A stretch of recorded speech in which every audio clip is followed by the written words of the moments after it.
Chapter 95. By the time Gu Mengmeng and the rest reached the stream, the nosebleed had already stopped. But since they were already here, she might as well wash her face. Gu Mengmeng had just rolled up her sleeves to wash her face when she heard a commotion behind her. Gu Mengmeng, who was squatting by the stream, was instantly petrified. What kind of scene was this?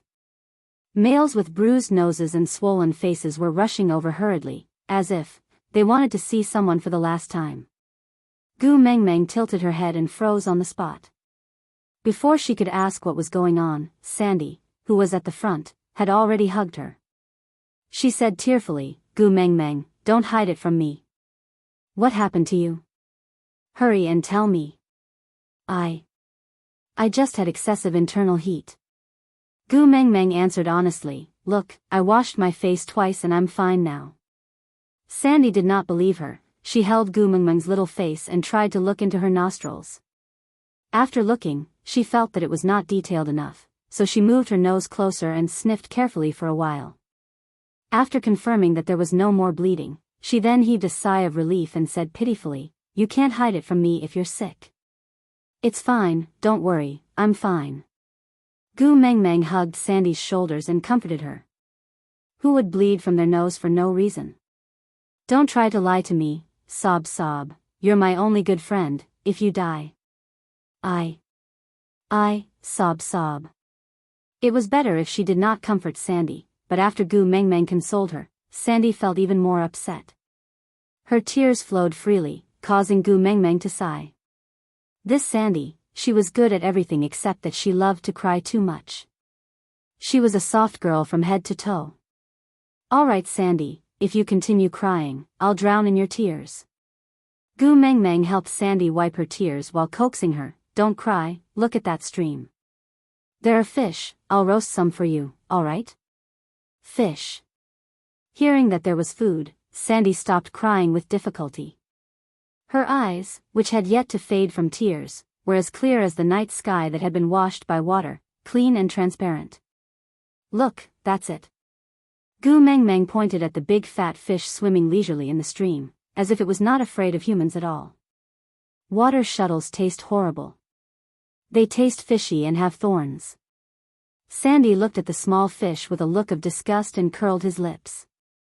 Shaking her head, she pulled Gu Mengmeng's arm and said coquettishly, "Gu Mengmeng, let's just roast the rabbits. Look at how many rabbits Elvis caught just now. Other than the ones you reared, there's still enough for us to eat." Sandy saw that Gu Mengmeng was unmoved and was still staring at the water shuttle with sparkling eyes. She made up her mind and stomped her feet. "At most, I will eat less and let you eat your fill first, all right?" On the other hand, Gu Mengmeng grabbed Sandy's little hand and pulled her in front of her. She used her chin to point at Elvis and Leah, then pointed at Bode and the other males who had followed her all the way here.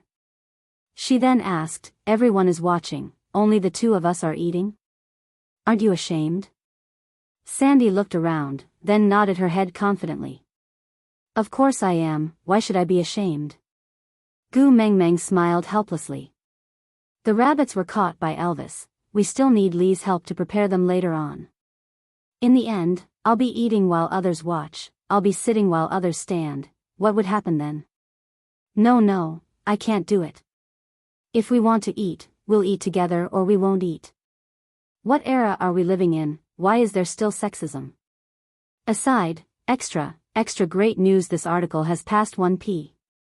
The great editor has informed me to write well and prepare for 2p. During the PK period, thank you little cuties for your support and crazy calls. Thank you little babies, Black Sleeves Fragrance, and Yuji Yuyen for their flowers during the PK period.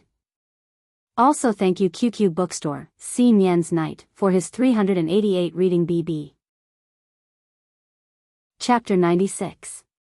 Of course, Sandy did not know what gender discrimination was, because the beast world had always been like that. It was only right for females to have priority in all resources.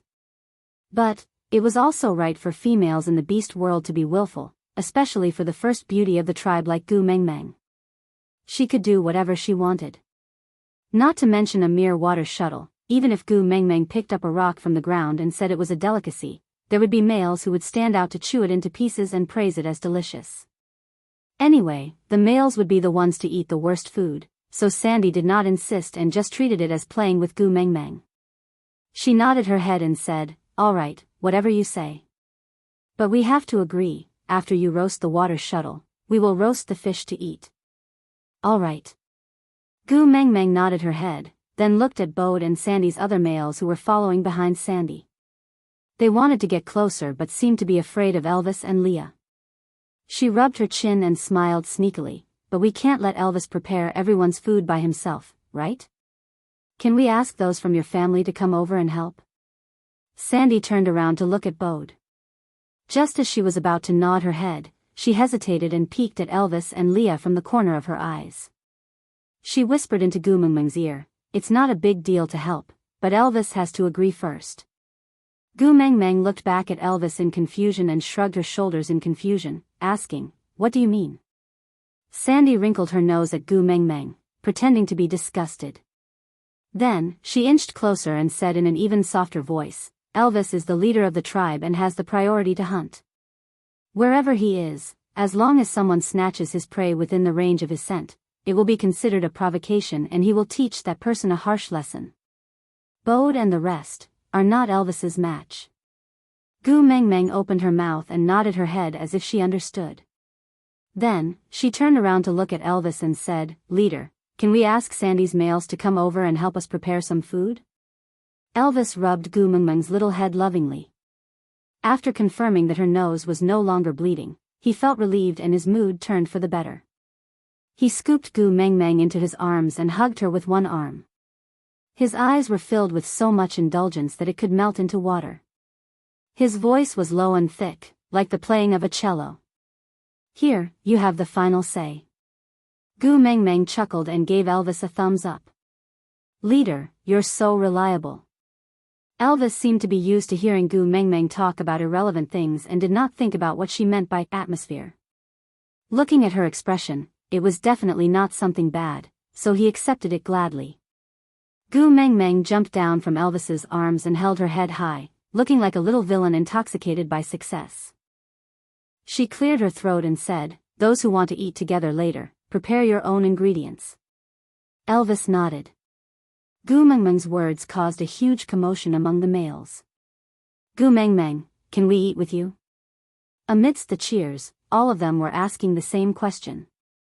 Gu Mengmeng nodded and said, "Of course you can, the more people there are, the more delicious the food will be." Oh, after a round of cheers, the single males scattered off to hunt. This was a chance for them to display their skills in front of Gu Mengmeng. She must have wanted to test everyone to see whose hunting skills were stronger, so she asked everyone to stay for a meal.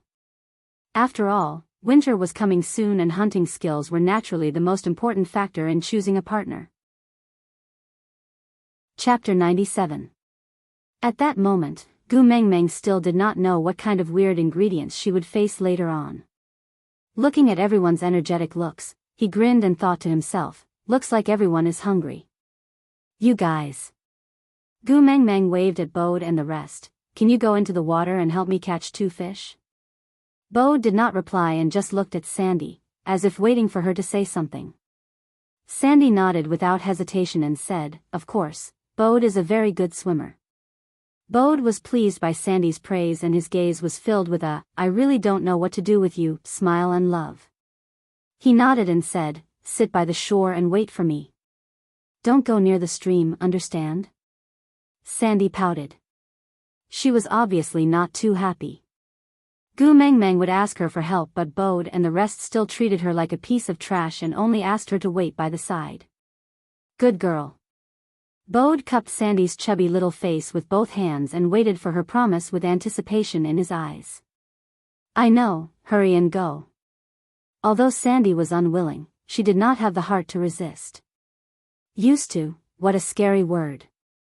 After getting Sandy's promise, Bode nodded his head in satisfaction. He gently kissed Sandy's forehead and said gently, "Wait for me." Then, he untied the beast-skin skirt tied around his waist and transformed into a leopard. With a leap, a yellow shadow leaped into the water. Perhaps it was because the people in the beast world did not like to eat fish, so these fat and strong fish did not have any sense of danger. Even if a ferocious beast like Bode jumped into the water, they did not care. They swam and ate whatever they wanted, as if they did not care about Bode at all. Bode raised his claws and slapped the water, splashing water up to a meter high. Before the water droplets fell back into the stream, 2 fishes as thick as Gu Mengmeng's thighs landed in front of Gu Mengmeng. Handsome. Gu Mengmeng instinctively praised him. She looked at the 2 fishes and her mind spun rapidly: pickled cabbage fish, boiled fish, squirrel fish, braised fish and fish meat hot pot. What the F***ck? Gu Mengmeng swallowed her saliva and cursed that beast deity in her heart. What kind of lousy place was this? There wasn't even a seasoning. Sob sob sob. Every time it was time to eat, Gu Mengmeng would miss the borders of the modern world. Now that he thought about it, instant noodles were simply the best in the world. While Gu Mengmeng was lamenting the lack of spices, Leah and Elvis had already stepped into the stream. However, neither of them transformed and maintained their human forms. Elvis could not bear to remove the beast skin dress that Gu Mengmeng had helped him wear, while Leah did not want Gu Mengmeng to see him drenched. After all, a drenched fox was not a peerless beauty. Admittedly, Bode was Sandy's partner and would definitely not pose any substantial threat to Ren Bao and Leah. But, if he was defeated by another male in front of his own female, how could he still have the face to live? Furthermore, why should others prepare the food that their female wanted to eat? Once these 2 brothers reached a tacit understanding, what could they not accomplish? Hence, not long after, the fish in front of Gu Mengmeng had piled up into a small hill. Gu Mengmeng snapped back to reality and hurriedly waved her hands. Sigh, enough enough. If you can't finish them, don't catch them. Chapter 98. Most importantly, Elvis was standing beside the alluring Leah. Even if Leah had clearly explained to Gu Mengmeng that he and Elvis were not in that kind of relationship, the image was still too strong. Gu Mengmeng felt a warm sensation spreading in her nostrils, as if she was going to have a nosebleed again. Leader, Daddy Leah, come up, hurry up. Gu Mengmeng panicked. She did not want to experience the entire tribe looking at her as if she was attending a funeral. Elvis frowned and rushed to Gu Mengmeng's side. As his body was wet, he did not dare to carry her. He just held her shoulders and asked with a serious face, "What's wrong? Are you feeling unwell?" Gu Mengmeng waved her hands and laughed awkwardly. Could she say that she was about to have a nosebleed from the cuteness of Elvis and Lee's rotten image? Really? Elvis did not seem to believe her. Leah followed Elvis onto the shore. He stood behind Elvis and watched for a while. Finally, he stretched out his slender and bony hand to touch Gu Mengmeng's forehead. After confirming that her body temperature was normal, he pressed his palm on Gu Mengmeng's chest. His heart, which had just relaxed because she did not have a fever, suddenly became anxious again. This heartbeat, why was it so fast? And it seemed to be getting faster. Leah frowned and was about to say something when a crisp slap landed on Lee's face, followed by Gu Mengmeng's earth-shattering and deafening high-pitched scream. Leah frowned. Leah frowned. Leah was bewildered by the slap and Elvis was even more dumbfounded by Gu Mengmeng's scream. Even Sandy, who had been watching from the side, was dumbfounded and did not know what had happened. The one who reacted the fastest was Bode. He jumped out of the water and stood in front of Sandy. He looked around warily, thinking that there was an enemy invasion. Gu Mengmeng shouted until the last bit of air in her chest was sucked dry. She then stopped with a red face.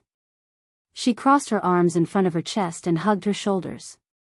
She glared fiercely at Leah, as if she was about to cry. She was like a young wife who was being teased by someone glaring at a hooligan. Leah pointed at his own nose in confusion and asked, "Did I do something wrong? What the hell?" Gu Mengmeng looked at everyone else who had a blank look on their faces. She really wanted to cry but had no tears. If this was the modern world, Lee's actions would definitely be considered sexual harassment. But in this era, what kind of era was this? She had hugged Colin, and Sandy had wanted her to take Colin as her partner. She had been attacked in the chest, and no one had spoken up for her. Clenching her teeth, Gu Mengmeng answered fiercely, no. How the hell was he supposed to explain that a girl's body couldn't be touched casually? Telling orcs like them, who didn't even know what their daddy was useless. Gu Mengmeng felt extremely aggrieved, but she could not say it out loud. She could only press her face into a steamed bun, pouting as she walked towards the pile of fish. She stopped in her tracks and turned back to look at Sandy. Sandy, come and help. Oh, okay, I'm coming. Sandy still felt that she could not keep up with Gu Mengmeng's pace. She did not know why she was suddenly happy or angry. But there was one thing she knew. Gu Mengmeng always had her own reasons. She would not be wrong to trust her. Sandy answered as she walked towards Gu Mengmeng. But before she could take 2 steps, she was stopped by Leah. Chapter 99. You have a secret in your heart? Leah stared at Gu Mengmeng, whose face was getting redder as he got closer to her. The curve of his lips brought a hint of warmth. If one did not look closely, it would look no different from usual, but the gentleness he exuded could not be deceived. No, no. Gu Mengmeng denied flatly.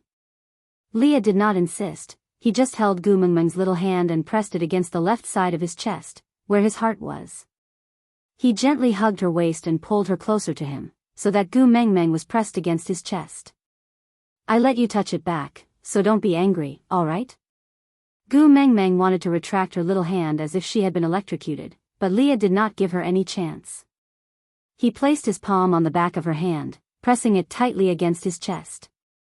He tilted his head slightly and said with a gentle gaze, I have a secret in my heart, if I cut it out for you to see, you won't be angry at me anymore, alright? Huh? Gu Mengmeng fluttered her thick eyelashes, looking at Leah in confusion. Promise me. Leah smiled, extending his sharp claws in front of Gu Mengmeng, cutting into the flesh inch by inch along the edge of Gu Mengmeng's little hand. What are you doing? That bright poppy-like blood rolled down Lee's fingertips. Gu Mengmeng was stunned for a moment, then struggled to break free from Lee's little hand, holding on to Lee's wrist that had turned into a sharp claw, preventing him from hurting her anymore. She could only feel anger in her heart, glaring at him and saying, self-harm is the most stupid thing to do. But, it's the most effective. Leah retracted his fingernails, then pulled his arm inwards. Gu Mengmeng, who was holding onto his wrist, flew into Lee's arms. Leah hugged Gu Mengmeng tightly in his arms, using a strength that made him want to knead her into his body to imprison her, as if that was the only way to prove that she really existed. Your heart aches, right? Leah asked, the faint smile in his eyes carrying a tinge of joy and a tinge of palpitation. The injury just now was just a small cut on the flesh. A wound of this degree would heal automatically before night falls, but such a small wound could cause such a huge reaction from her, although self-harm was stupid, but it was worth it. Yes, my heart aches. Gu Mengmeng pursed her lips and pressed harshly on Lee's wound. Half of her fingertips sank into his flesh and the warmth of the blood from her fingertip made Gu Mengmeng's heart ache. Aren't you just bullying me for feeling sorry for you? Let me tell you, those who make me sad will not have a good ending. Mm. Leah arched his back and tiny beads of sweat covered his forehead. His eyes, however, were staring at Gu Mengmeng lovingly without blinking, not moving away from her face for even a moment. Seeing that Leah was in so much pain, Gu Mengmeng hurriedly retracted her little hand that was pretending to be fierce, but her wrist was held tightly by Leah, unwilling to let her escape just like that. You haven't seen that secret yet. Leah held Gu Mengmeng's hand and placed it into his wound, as if the person bleeding was not him. He smiled seductively and said, cut open my heart, I'll let you see who it belongs to. Gu Mengmeng's eyes were filled with tears. No, no. I don't want that. Gu Mengmeng pulled back her hand with all her might. How could she be Lee's match in terms of strength? Seeing that her fingertips were about to touch Lee's wound again, Gu Mengmeng's big eyes were filled with pleading as she said in a sobbing tone, I beg you, don't do this. Aside from the topic, it's time to promote the correct values again. Little cuties, self-harm is really an extremely stupid act, you must never learn it.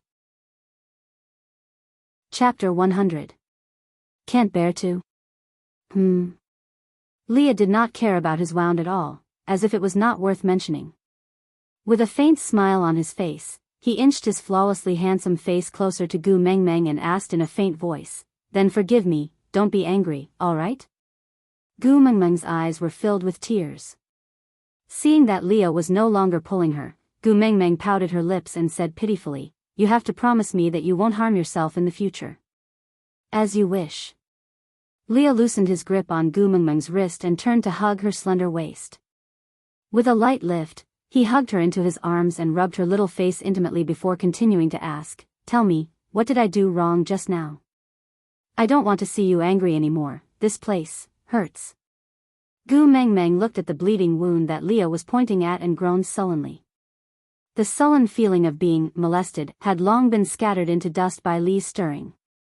Now that she heard his heartache, Gu Mengmeng actually felt a sense of sweetness and warmth in her heart.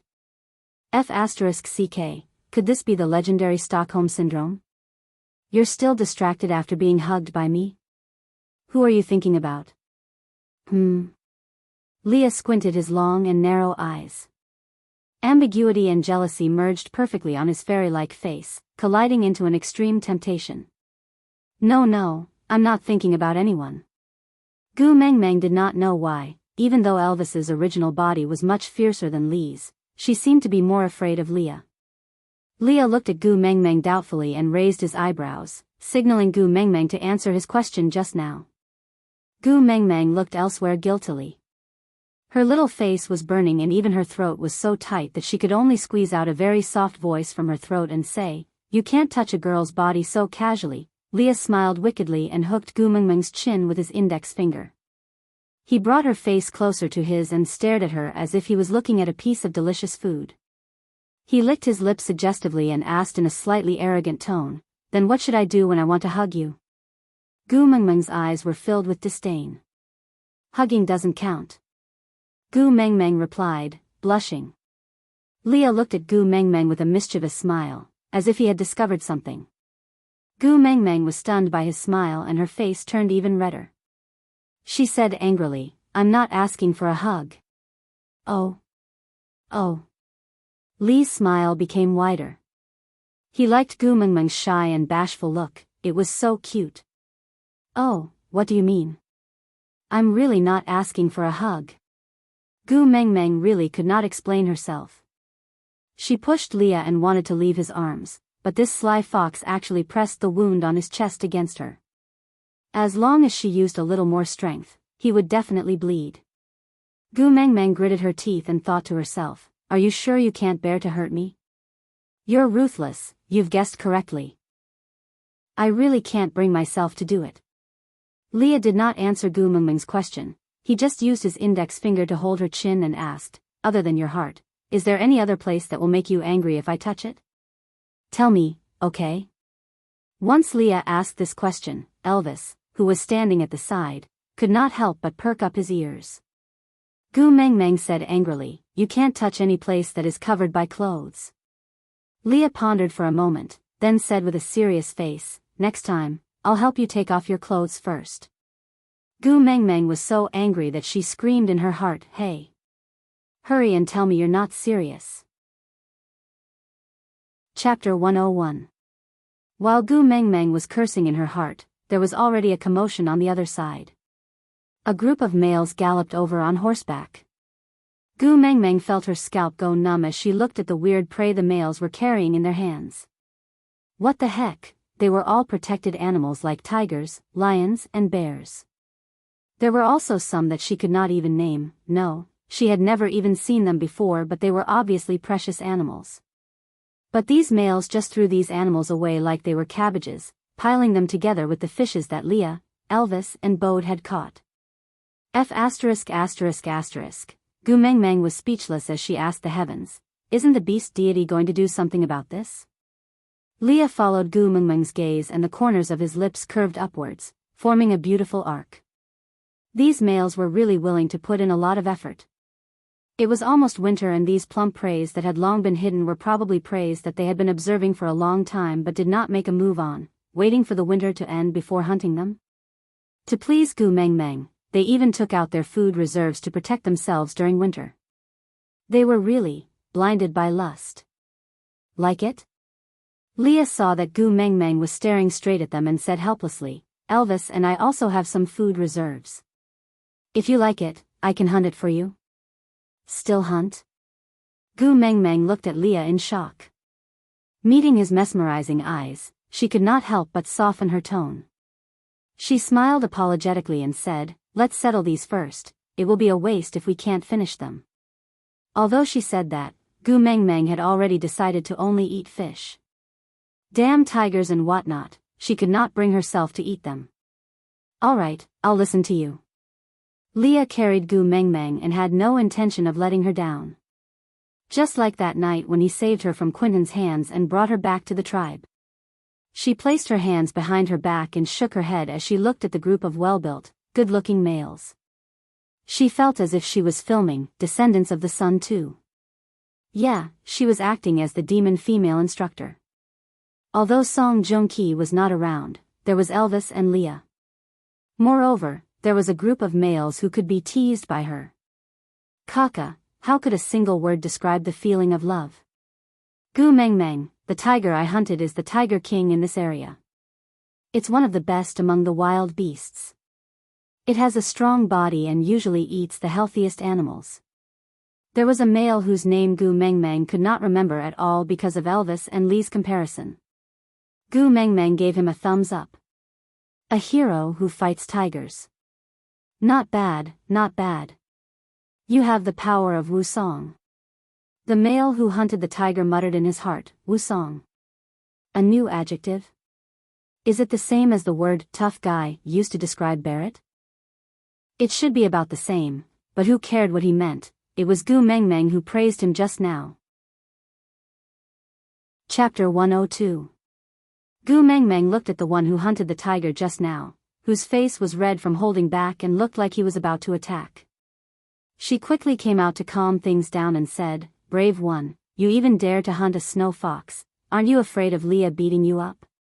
The one who hunted the snow fox looked at Gu Mengmeng blankly, then looked at Leah and asked seriously, why did Leah beat me up? Leah did not answer the fox hunter, instead, he held on to Gu Mengmeng's waist and knocked on her little head lightly. Seeing how she was holding her head in pain with a face full of grievance, he could not help but laugh but did not want to let her off so easily. So, he used the most gentle smile and a slightly cold tone to ask, are you comparing me with a wild fox? Gu Mengmeng shrunk her neck and waved her hands, saying, No no, Daddy Leah, you are strong and mighty, ruling over the world. How can a mere wild fox be compared to you? Oh. Leah obviously enjoyed Gu Mengmeng's flattery, even though he knew that she was not being sincere, so what if she was making it up? He loved to hear whatever she said. Really, really. Gu Mengmeng nodded her head seriously and emphasized her tone. Be good. Lee's lips landed on Gu Mengmeng's little earlobe and he bit it not too hard or too light. Then, he let go of her in satisfaction, allowing her to continue inspecting everyone's prey like a supervisor. Gu Mengmeng blushed. No matter how many times she did it, she could not get used to Daddy Lee's ambiguous actions. Everyone was watching. Cough cough. Gu Mengmeng cleared her throat and said, Everyone's prey is very good, I won't look at them one by one due to time constraints. In order to let everyone eat more delicious food, I need a small team to accompany me to carry out a very important mission. Who is willing to go with me? I. Gu Mengmeng was almost stunned by the undulating sound of the same voice. Don't, there's no need for so many people. Around 3 to 5 people would be enough. Everyone has to work together, otherwise it would be too inefficient. Gu Mengmeng thought to herself, the crowd is too passionate, it also makes people feel pressured. Elvis went forward and carried Gu Mengmeng in his arms, glancing at the boiling male beast with a cold face. The pressure he unintentionally emitted successfully controlled the scene. Leah and I will accompany you. That's enough. Elvis's calm voice was filled with absolute confidence. Coincidentally, Gu Mengmeng did not want Elvis and Leah to follow her, because if they did, she could forget about doing anything. So Gu Mengmeng said with a fawning expression, That won't do, you and Daddy Leah are the only two people in the tribe who know how to start a fire other than me. We need quite a lot of firewood to feed so many people. If I bring the two of you away, who would know how to start a fire? Who would dare to light a fire? No, you two have to stay here and light the fire. Hearing Gu Mengmeng's words, Elvis and Leah felt an indescribable sense of pride. She said they were irreplaceable. Gu Mengmeng thought to herself, flattery will never work. The ancients did not deceive me. Thus, Gu Mengmeng struck while the iron was hot and whispered into Elvis's ear, moreover, look at how they go berserk at the slightest provocation. If not for you and Daddy Leah here to control the situation, I reckon they would have destroyed the entire tribe by the time I return. Elvis actually did not hear clearly what Gu Mengmeng said. Because when her warm breath landed on his ear, a numb feeling spread from his ear to his entire body. His heart was so manic that it was deafening. That thumping heartbeat almost broke his eardrums. Aside from the topic. Chapter 103. Leader, just let me go, alright? Gu Mengmeng tugged at Elvis's arm and swung it left and right, acting coquettishly without any integrity. Oh. Elvis nodded his head blankly and responded. Yeah. Leader, you're the best, as Gu Mengmeng said. She kissed Elvis's face and was about to run. But before she could take 3 steps, Leah grabbed her arm and pulled her into Lee's arms. What about me? Leah leaned his beautiful face forward and Gu Mengmeng's face heated up. Her heart raced and she felt uneasy. Glancing left and right, she lied to herself and found an empty spot where no one was looking to give Leah a peck on his face. Then, she turned around and ran away as if she was running for her life. She shouted while running, Cole, Bode and the one who hunted the snow fox just now, the 3 of you, follow me. Cole naturally did not say anything. It was as if he was waiting for Gu Mengmeng's call at any time.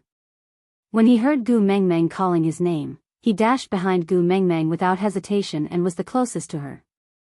Bode was a little unwilling, but seeing Sandy giving him a strong push, obviously telling him to listen to Gu Mengmeng's arrangements, he could only bear with the awkwardness and follow. The slowest one to react was actually Oakley, who hunted the snow fox. Happiness came too suddenly and he was a little unprepared. Oakley, hurry up. Colin automatically assumed the role of the deputy leader of the special operations team. After all, he was the closest to Gu Mengmeng here as he had helped her wash the rabbits before. Oh. I'm coming.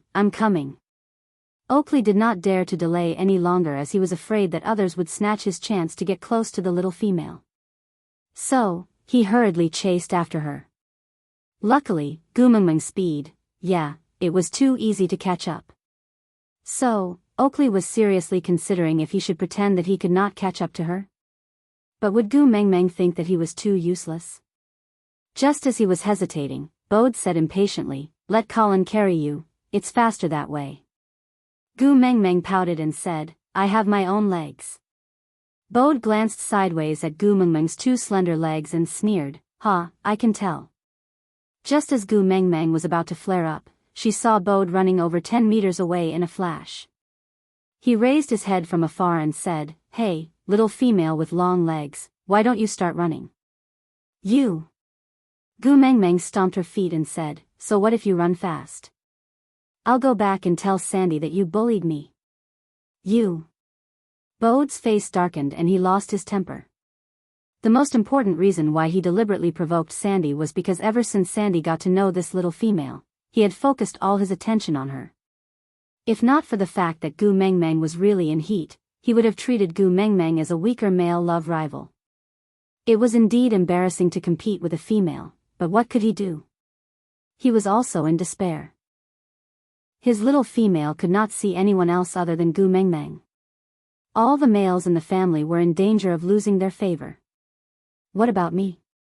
Gu Mengmeng would not lose to Bode in terms of aura. If she could not win the first round, Bode would not take her seriously. In that case, if Bode bullied Sandy in the future, how could she stand up for Sandy? Although the possibility was not high, she would rather kill the wrong person than let him off. Aside from the topic, Yeah, I'll reply to the messages left by the little babies in QQ Book City. I saw some babies saying that Leah has too many scenes. Since the male lead is destined to be Elvis, should Lee's scenes be cut down appropriately? Regarding this question, my answer is, Elvis is definitely the male lead. Sir Wolfman is talking about Elvis. But Leah is also a very important character. At the current stage, he is someone that Gu Mengmeng likes more than Elvis. Although Wen is in the third person, the main point of view is based on Gu Mengmeng. She now cares about Leah, so Lee's scenes are destined to be the most important. Chapter 104. Gu Mengmeng snorted at Bode with her nostrils, then continued speaking with her head held high. If not for Sandy, do you think I would be willing to bring you out? Gu Mengmeng would never admit that she had brought Bode out mainly because she could remember the names in the tribe. Moreover, other than Elvis, Leah, Colin and Bode were the only ones present. Although Bode was aggrieved, he had no other choice. If Gu Mengmeng was a male, he could still fight until one side was convinced. But Gu Mengmeng was a female, and he was not Quentin. He could not do anything to a female. Moreover, if Gu Mengmeng was hurt by him, not to mention how Elvis and Leah would deal with him, even Sandy would not let him off. Thinking of how Sandy worshipped Gu Mengmeng, Bode shook his head gloomily and took a step back. He shifted his face to the side and said in an impatient tone, "Why did you bring the three of us out? Hurry up and tell me, I still need to accompany Sandy after I am done with you." Gu Mengmeng's lips curved upwards and she gave a cheeky smile. "Sandy has me, does she still need you to accompany her?" Very good, this stab hit the bull's eye. Bode could not retort after being ridiculed and could only take a deep breath, feeling even more aggrieved. Gu Mengmeng saw Bode admitting defeat and felt a little smug. "Bickering with me? Huh, I can talk you to death." Turning around, Gu Mengmeng looked at Colin and the man standing at the side. She touched her chin and asked, "I heard Colin call you Oakley just now." "Yes, I am Oakley, from the Lynx tribe." Oakley's lips curled into a faint smile. If one looked closely, he looked like Leah. But he did not look like a deity, nor did he look like a demon. Compared to Leah, he could only be considered as average handsomeness. Gu Mengmeng nodded and repeated while thinking, "Lynx tribe, no wonder you could hunt such a precious female snow fox." Oakley's eyes curved into crescents as his heart surged. "Do you know? Gu Mengmeng praised me." Gu Mengmeng did not care much about Oakley's thoughts. She tilted her head and asked Colin, "Eh? I still don't know what race you are from." Colin gave a silly smile and replied, "Like Sandy, I'm a bear." "Oh, no wonder you know about bees." Gu Mengmeng thought for a while, then looked at Bode who was drawing circles at the side and cursing someone. "Hey, Sandy said you know about bees." "Oh, no. Where is the nest of the yellow needle insects, right? You called the three of us out to get the yellow sauce." Bode looked as if he was facing a formidable enemy. He quickly shook his head and said, No, Sandy has specially instructed me not to bring you to the nest of the yellow needle insects. If you need yellow sauce, you can ask Elvis or Leah to help you find it. They are the strongest warriors in St. Nazaire, they can definitely help you get a lot. TSK. I'm just asking you if you know. Why are you spouting so much nonsense? Gu Mengmeng widened her eyes and stepped on a huge rock with one leg, looking like a female bandit blocking the road to rob. Of course, if her small physique could be more burly, or Bode could be more skinny, maybe the scene would not look so funny. Bode really wanted to deny it and say he did not know. But if he said that, it would be equivalent to saying that Sandy was lying. Sandy cared so much about Gu Mengmeng. If Gu Mengmeng distanced herself from her because she thought that Sandy was a female who liked to lie, Sandy would definitely be very upset. Clenching his teeth, Bode still nodded his head and said, "I know." Aside from the topic, thank you to Bookfriend 15*88 from QQ Reading for providing the names. But in this beast world, other than the female lead, the names are all European. The names you provided are too deep in China, so it's not suitable for this novel. But thank you for your valuable suggestions also. Thank you to Bookfriend 1727496011 for your message. I will take care of my health, thank you for your concern. Chapter 105. Gu Mengmeng fluttered her long and thick eyelashes and stared at Bode for a while, realizing that he had no intention to continue speaking. She frowned and slapped Colin's stomach. Her soft little hand made a crisp sound as it collided with Colin's strong abdominal muscles. Gu Mengmeng originally wanted to intimidate Colin to tell her the location of the beehive in an imposing manner, but in the end, she underestimated the sturdiness of Colin's abdominal muscles. From her fingers to her forearm, she used all her strength to slap Colin. Ouch! Gu Mengmeng wailed, feeling that her hand was crippled. Aya, Gu Mengmeng, how's your hand? Does it hurt a lot? I'm sorry, it's all my fault. Colin's heart ached terribly as he held Gu Mengmeng's little hand carefully, but did not know what to do. Why don't we let Oakley send you back to St. Nazaire first and let Leah check if your hand is fine? Leave the yellow sauce to me and Bode, we'll definitely bring it back for you, okay? When Gu Mengmeng heard that he wanted her to turn back, how could she agree? So he shook his numb hand and said, no need. I'm fine. But Colin was still worried. He wished his eyes could turn into X-rays and see every cell on Gu Mengmeng's hand clearly through the skin. No buts, listen to me. Gu Mengmeng placed her hands on her hips. So what if she lost her imposing manner? Even if he dropped the ball, he still had to change his style. Gu. Colin still wanted to say something, but Gu Mengmeng placed a finger on his lips. That pretty little face was right in front of him. Colin swallowed his saliva instinctively, but did not say another word. After settling Colin, Gu Mengmeng then turned around to continue, threatening Bode, if you're smart, just tell me where the nest of the yellow needle insects is. Otherwise, he. Bode looked disdainfully at Gu Mengmeng, who was as weak as a cub. The forced cunning smile on her sweet face did not seem threatening at all, but instead made people feel that she was mischievous and cute. Although she could not be compared to their Sandy, she was barely worthy of the title of the first beauty of St. Nazaire. But this little fellow wanted to scare him? He's still a little too tender. What else can I do? Is he going to complain to Sandy again? You can go. Sandy won't blame me for this. Sandy would be mad at me if I took you to the nest of the yellow needles. Bode crossed his arms in front of his chest and leaned against the tree trunk at the side, clearly not taking Gu Mengmeng's warning seriously. Gu Mengmeng saw that using force was not going to work, so she changed her strategy. She shook her head helplessly and sighed, all right, since you are so insistent, I will not make things difficult for you. It's just that Sandy was looking forward to my yellow gravy barbecue. Everything was prepared except for the yellow gravy barbecue. Sigh, that little foodie, how disappointed would she be if she couldn't eat the yellow gravy barbecue?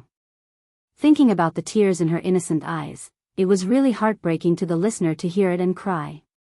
But don't worry, Bode, even if you can't fulfill Sandy's little wish, I won't ridicule you in front of her. The males in the tribe won't laugh at you either. Sandy won't think that you don't love her and refuse to do such a small thing for her. You. Bode finally understood that this was a blatant threat. So this was what he meant?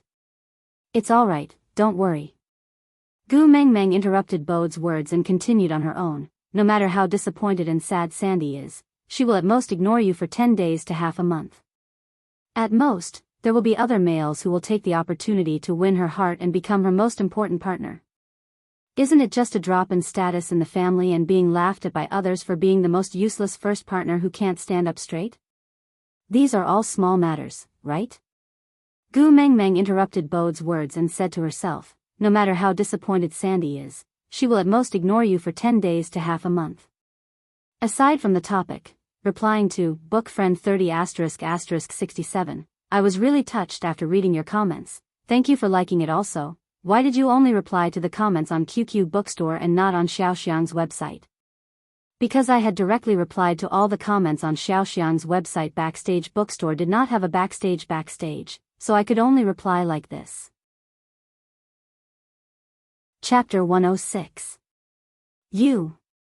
Bode was so angry that he wanted to bite someone. But Gu Mengmeng was a female. Why? Why was this annoying Gu Mengmeng not a male? And you guys?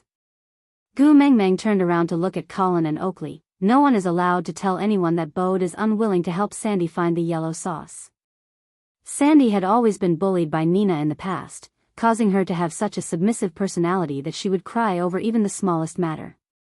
If this matter was made known to the entire tribe, who knew what kind of criticism Sandy would receive? By then, that damned Nina would definitely say that Sandy is a half-orc, something along the lines of, "It must be because Sandy is a half-orc, that's why Bode is unwilling to help her with such a small matter." That Nina would definitely say that. I don't want Sandy to listen to such harsh and sarcastic remarks, so all of you better keep your mouths shut. No one is allowed to leak a single word. Colin and Oakley looked at each other and thought to themselves, although it sounds like he's defending Sandy, why do I feel that something's not quite right about it? I'll bring you there. Bode could not hold it in any longer. It did not matter how much he was mocked and mocked, even if Sandy found a new partner in the future, he would already be mentally prepared. But if Sandy was to be bullied by Nina because of this matter, he would definitely not tolerate it. Really? Gu Mengmeng turned her head to look at Bode suspiciously, her face full of doubt. Really? Bode could not explain why, but he always felt that he was always on the losing end whenever he met Gu Mengmeng. Although they would fight with Nina's partners from time to time when Nina bullied Sandy, and were often beaten up badly by Quentin, but he could at least fight for Sandy then. Damn, why was it that whenever he met Gu Mengmeng, she would just blabber on and he would be unable to defend himself? Grievance, so damn grievance. Bode firmly believed that he must ask Sandy to stay away from Gu Mengmeng when they return. Or else she would be led astray by Gu Mengmeng sooner or later. But, this was all in the future. The most important thing now was to bring Gu Mengmeng to find the yellow sauce, but also to ensure that she would not be killed by the yellow needle insects. Or else, he would not be able to answer to Sandy. Thinking about this, Bode cleared his throat and said, I can bring you there, but you have to stand far away with Oakley.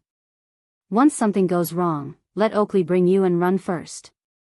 Gu Mengmeng looked at Oakley, suddenly feeling that her mounts after she came to the beast world. In the past, who would have thought that she could ride a black wolf and a snow fox?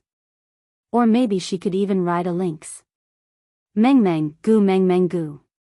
Gu Mengmeng answered without hesitation, causing Bode to suspect that she had no intention of abiding by the agreement.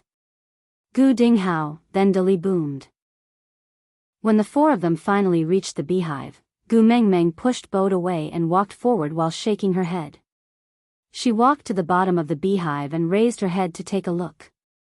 Not bad, pure wild honey. The beehive was big and sturdy, and she could faintly see the golden honey inside. The worker bees in and out busy. Dong. Gu Gu was Gu Dong. Chapter 107. Gu Mengmeng shrugged her shoulders at Bode indifferently and said softly, as long as you don't panic, the yellow needle insects won't attack suddenly. Calm down a little. The veins on Bode's forehead bulged and he shouted for the 100th time in his heart, why isn't Gu Mengmeng a male? Gu Mengmeng was not willing to waste any more time, so she returned before Bode exploded. Dusting off the dust on her hands, Gu Mengmeng started to assign tasks. Colin, you have more strength, help me find some dried leaves and damp branches. All right. Colin naturally had no objections to Gu Mengmeng's arrangement. He nodded and went to the side to collect the things that Gu Mengmeng wanted. Oakley, when Colin is done preparing the things, can you help me start the fire? Gu Mengmeng was not that familiar with Oakley, so she was naturally more polite to him. But Gu Mengmeng's politeness made Oakley feel a lot disappointed. It must be because he did not work hard enough on the night when Gu Mengmeng became an adult and did not perform as well as Colin. That was why Gu Mengmeng was so distant towards him. Oakley decided to perform better in the following days, so he nodded his head firmly and promised that he could complete the mission. Gu Mengmeng turned around to look at Bode and drew circles in front of Bode with her fair and slender fingers. She dragged her voice and said, Bode was still impatient as he totally did not understand what this female wanted. She said she wanted to find the yellow sauce for a while and then made a fuss when he did not bring her along. Now that she was here, she said she wanted to start the fire. Forget it, your mission is already completed and there's nothing else for you to do. Gu Mengmeng's face was filled with disdain and she simply turned her head away and ignored Bode. Colin was extremely fast. Anyway, he was gathering the materials from the ground, so it was not difficult to find the dried leaves and damp branches. So while Gu Mengmeng and Bode were not happy with each other, he had already carried a huge bunch of dried leaves and 10 over damp branches back. Gu Mengmeng, do you think these are enough? As Colin spoke, he took out 2 tree branches that were stored separately from his armpits. There are 2 dry ones here. I saw Elvis and Leah using dry tree branches when they lit the fire, so I brought 2 along. Do you want to use them? Yes, yes, yes. Gu Mengmeng nodded her head like she was pounding garlic. Colin, I didn't see it coming. You look simple and honest, but you're actually a careful person. Colin scratched his head in embarrassment. He sat cross-legged on the ground and prepared to drill the wood to start a fire. However, he had only drilled it twice when he pinched the dry branch into 2 pieces. Gu Mengmeng chuckled and took the branch from Colin's hand. Leave this to Oakley. You have other important things to do later. Colin was also embarrassed. He had never thought that drilling wood to make a fire was a delicate job. But seeing that Gu Mengmeng was not disappointed in him because of this, Colin felt much more at ease. He simply handed the branch to Oakley and watched from the side with Gu Mengmeng. Although Oakley was not as smart as Leah, he quickly grasped the knack. A thin wisp of smoke rose up and Gu Mengmeng hurriedly piled the dried leaves inside. Then, she pointed at the leaves that looked like an elephant's ear. Colin, pull 2 leaves and fan them. Colin reached out his hand and pulled 2 leaves off. Then, he started fanning them one by one. Gu Mengmeng's face darkened. She turned her head and asked, "Why are you fanning me? Who asked you to fan the fire?" Aside from the topic, yesterday, I plucked up my courage to look for the editor and said that everyone thinks that NPC is good. Can I write NPC? The great editor told me seriously, we are cracking down. Chapter 108. With everyone's help, Gu Mengmeng's plan to start the fire was successfully carried out. Gu Mengmeng saw that the fire was still burning brightly and wanted to praise Colin and Oakley, but she saw that the 2 fellows were already clenching their molars so tightly that their facial nerves looked a little hideous. Sigh, being afraid of fire was an animal's nature, Gu Mengmeng shrugged her shoulders to express her helplessness. She could not count on the help of these 2 fellows who were afraid of fire, so Gu Mengmeng could only add the damp branches to the fire pile herself. Not long after, thick smoke rose in spirals, as if thick ink had dripped into a clear water tank, brewing enchanting and beautiful ink marks. The place where Gu Mengmeng started the fire was naturally the air vent, so the wind blew from her back, blowing the thick smoke towards the beehive. At first, a few worker bees came out to check on the situation, then swarms of bees rushed out of the beehive like a torrent of water, flying in the opposite direction of the smoke as if they were escaping for their lives, completely not noticing the culprit Gu Mengmeng standing not far away. When most of the bees had flown out, and the remaining few had fainted from the thick smoke, Gu Mengmeng then used the damp grass and leaves to extinguish the fire pile. The smoke looked scary, but the fire was actually not that big. After dealing with the aftermath, Gu Mengmeng patted her hands that were black from the soot, raised her chin and looked at the 3 males who were dumbfounded. She happily accepted the worship and shock in their eyes with a complacent expression. Alright, do you know what to do next? Gu Mengmeng's big, lively eyes were embedded on her dirty little face. She gave Colin and the other 2 a "do it" look, but the 3 of them still maintained their dazed gazes and looked at her, as if they did not understand what had happened from the start. Gu Mengmeng face-bombed, sigh, brains are a good thing, but they actually did not have it. If she was not afraid of Leah and Elvis stopping her, she really should have brought the 2 of them along. Helplessly, she could only use these 3 people now, and that Bode was still someone she could not rely on. Gu Mengmeng sighed and could only pull herself together. She patted Colin's shoulder and said, "Colin, hug me." Huh. Colin blinked his big eyes, before nodding his head with a smile. He stretched out his arms and lowered his head shyly, not daring to look at Gu Mengmeng in the eye. He was like a little girl who was reluctant but welcoming at the same time. Gu Mengmeng frowned and said with a look of disdain, "You're almost 2 meters tall, why are you acting shy? It doesn't match your character at all."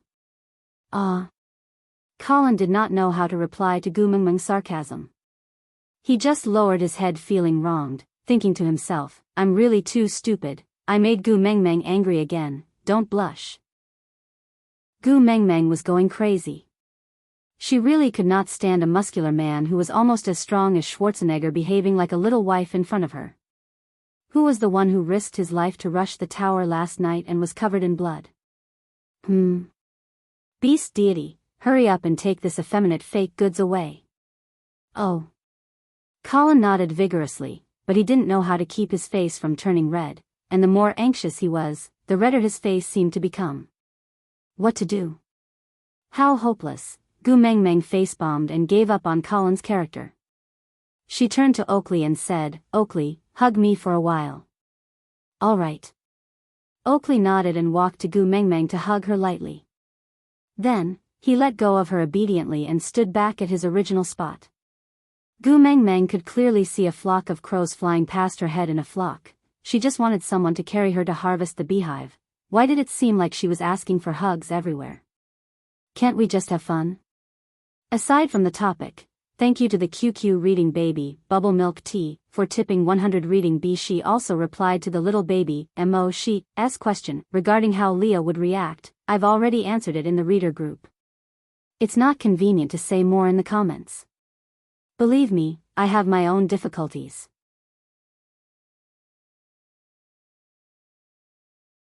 Chapter 109. Gu Mengmeng's face darkened. Forget it, I won't count on you guys, I'll climb up the tree myself. Gu Mengmeng shook her head and gave up the idea of communicating with these males helplessly. She walked towards the hive by herself. How would Colin and Oakley dare to let her walk over alone? So they kept their lingering thoughts and hurriedly followed her. Colin stood in front of Gu Mengmeng, ready to use himself as a meat shield to protect her. Oakley followed closely behind Gu Mengmeng, ready to bring Gu Mengmeng away if the yellow needle insects attacked. Although Bode found Gu Mengmeng extremely annoying, she was a precious female after all. Moreover, she was someone that Sandy valued so much. So if there was any danger, he must protect Gu Mengmeng even if he had to sacrifice himself. This was the responsibility of a male. Gu Mengmeng sighed deeply.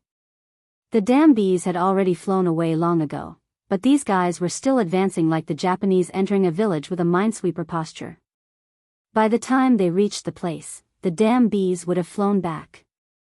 Move away if you guys are afraid, don't delay me from collecting the yellow sauce, alright? Gu Mengmeng pushed Colin who was blocking in front of her. Colin had some understanding of the yellow needle insects, he knew how powerful they were.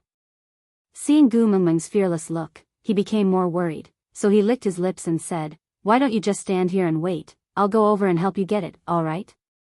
Gu Mengmeng did not insist and nodded, "Alright, just break off half of that hive for me, just half is enough, don't take the whole thing." Half? Colin's eyes widened. In the past, when they risked their lives to snatch it, the best result was a palm-sized piece. That time, there were 2 males who could never return to Saint Nazaire. 2/3 at most, no more. If you take it all, they won't come back to build their nest next year. That won't do, understand? Gu Mengmeng did not know about Colin's worries, she thought that half was too little.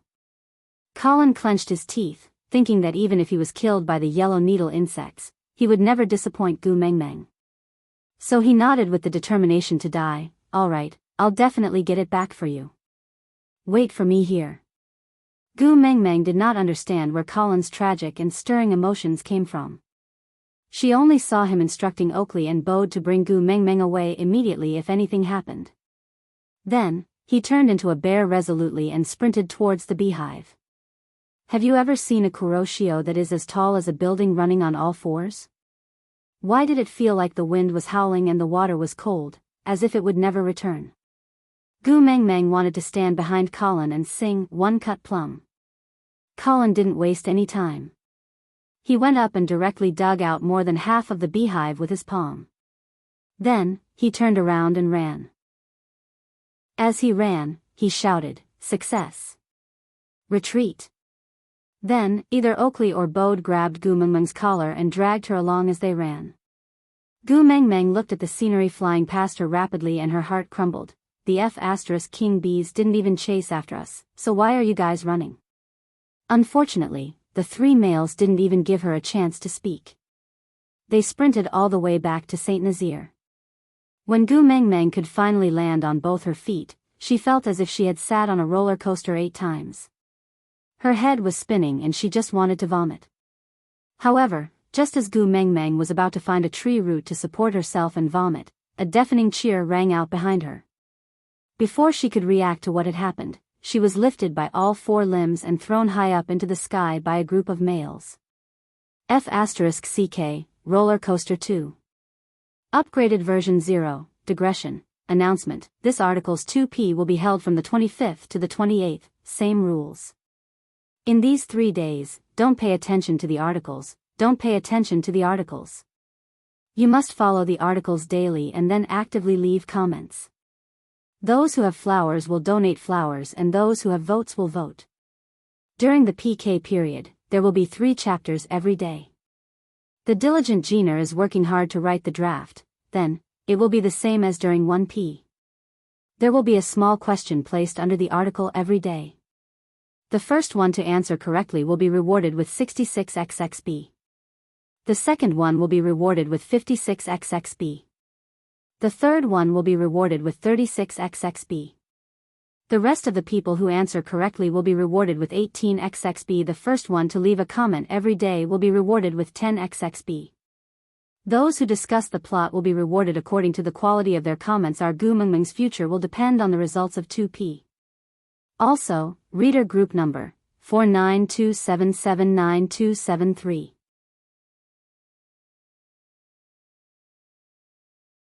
Chapter 110. Gu Mengmeng could not stand the torment and screamed in fear, "Leader, save me!" Before she could finish her sentence, she had already fallen into an embrace. Her pale face was pressed onto Elvis's chest and she tilted her head to listen. His strong heartbeat calmed Gu Mengmeng's flustered emotions, but it could not suppress her urge to vomit. Unfortunately, there was not much food in her stomach. Gu Mengmeng did not vomit anything after retching twice and collapsed weakly in Elvis's arms. Damn it, she really did not expect that after avoiding the Happy Valley and Disney, she ended up on an exciting roller coaster ride in the ancient wilderness, and it was the kind that did not even have a seatbelt. Gu Mengmeng felt as if she had a serious illness and did not even have the energy to scold anyone. Elvis looked at Gu Mengmeng and felt a little heartache and helpless. He gently cupped her little face and said, "No one has ever brought back so much yellow gravy, but you only brought Colin, Oakley and Bode and you did it. Looks like I have to give up the title of the #1 warrior of Saint Nazaire to you." Gu Mengmeng sighed in resignation and said, "They suddenly went crazy and threw me up because of this?" Elvis's gaze swept across the group of males who were still unable to calm down from their excitement and nodded, "Yes, you are the pride of Saint Nazaire." Gu Mengmeng felt really helpless. Why did these people always go crazy because of some random things? It was just some honey, why did they have to go crazy? Was it an illusion? Why did she feel that the way those males looked at her was not right? It felt like they wanted to eat her up. Xiao Meng. Elvis patted Gu Mengmeng's back lightly and said, "I am so happy to be your partner, you are my biggest pride." Partner? Gu Mengmeng really wanted to kill herself. She had just told Leah clearly that she did not have the intention to become partners, but she had forgotten that Elvis still misunderstood. "Sigh, I treated you as my leader but you wanted to sleep with me?" Mengmeng. Gu Mengmeng wanted to explain but was interrupted by Leah. He whispered into Gu Mengmeng's ear at a volume that only the 2 of them could hear, "Everyone in the tribe is watching, if you have anything to say it after we return." Gu Mengmeng glanced at the male beasts who were still in a state of rage, pursed her lips and nodded. Elvis treated her so well, she could not let Elvis be so embarrassed and be rejected in front of everyone in the tribe. He even had to hear her say that he was just thinking too much. "Let's eat first. I'm starving." Gu Mengmeng smiled brightly and put aside Elvis's matter for now. They could talk about it when they got home at night. However, now that Elvis was obviously not going to be her godmother, then, could she still stay in Elvis's cave? Although Elvis did not know what Gu Mengmeng and Leah were talking about, he could not help but feel uneasy. However, seeing Gu Mengmeng's smiling face, he could not bear to ask and did not dare to ask. He could only follow her wishes and nodded his head. Gu Mengmeng turned around to look for Sandy in the crowd. From afar, she saw a small isolated area beside the crowded stream. There were 2 or 3 figures there. She could not see them clearly as they were too far away, but she could vaguely feel that they could be Sandy. Hence, Gu Mengmeng shouted Sandy's name while rushing towards that direction. With Elvis and Leah guarding the area, Gu Mengmeng passed through the crowd effortlessly. But when she reached the front, she saw that there were 3 females in that small empty space and Sandy was one of them. She was standing at the side wiping her tears, feeling wronged. Aside from the topic, Ayaya, it's going to be 2 p.m. tomorrow. Let me remind my babies again to clock in on time after 12 noon tomorrow to catch up on the novel. Chapter 111. Nina. It's you again? Are you itching for a beating? Gu Mengmeng pulled Sandy behind her and frowned. She rolled up her sleeves and was about to pounce on Nina. Nina had suffered at Gu Mengmeng's hands before, so why would she go against her? Moreover, Gu Mengmeng was not Sandy. Her males were Elvis and Leah. Even if all the males in her family attacked together, they would not be a match for those 2 Buddhas. So Nina's body softened and she pretended to be innocent. I didn't do anything. Didn't you ask everyone in the tribe to come to the stream for a meal? Can't I come? If you want to eat, just eat. Why did you bully Sandy? Gu Mengmeng did not believe that Sandy would just stand there and cry pitifully if Nina did not bully her. She has you backing her up, how would I dare to bully her? If you don't believe me, ask her, what did I do to her? Nina put on a hypocritical look and pointed at Sandy with her chubby chin. She wanted Gu Mengmeng to ask her. Gu Mengmeng then turned around and held Sandy's little hands gently. She asked gently, Sandy, don't be afraid. I'm here. If she bullied you, just tell me. I'll beat her up for you. She didn't bully me. But she said bad things about you. I was so angry that I argued with her. She then asked her males to beat a dolly until he was seriously injured. Sob sob. Sandy looked at Gu Mengmeng. She was like an aggrieved wife who had found her pillar of support. The more she spoke, the more aggrieved she became. Her tears could not stop flowing. Although Gu Mengmeng did not know who a dolly was, he must be one of her partners to stand up for Sandy. Gu Mengmeng did not even have the energy to retort. She had already beaten up your husband until he was seriously injured. How dare you say she did not bully you? How much more did you want to bully her? But Sandy was already covered in tears. Gu Mengmeng could not bear to say anything more to her. She hugged her gently and patted her back to comfort her. All right, it's all right. I'll ask Daddy Leah to take a look at a dolly later. He will be fine. As for Nina, leave her to me. Don't cry. If her eyes are swollen like peaches, she won't be pretty anymore. Gu Mengmeng sent the sobbing Sandy into the arms of Bode, who was grinding his teeth and was about to charge forward to fight for his life. Gu Mengmeng gave him a look, telling him to comfort Sandy. Then, she turned to look at Leah. She did not say anything, but the word please was clearly written in her clear eyes. Leah originally wanted to stay behind to protect Gu Mengmeng, but seeing Gu Mengmeng's expression, he did not reject her. After all, having Elvis here was enough. I'll go take a look at a dolly, I'll leave this place to you. Leah instructed Elvis before turning around to leave. After everything was settled, Gu Mengmeng rotated her neck left and right as a warm-up. She smiled at Sandy with an evil intention and said, I warned you not to bully Sandy, or else I will beat you up every time I see you.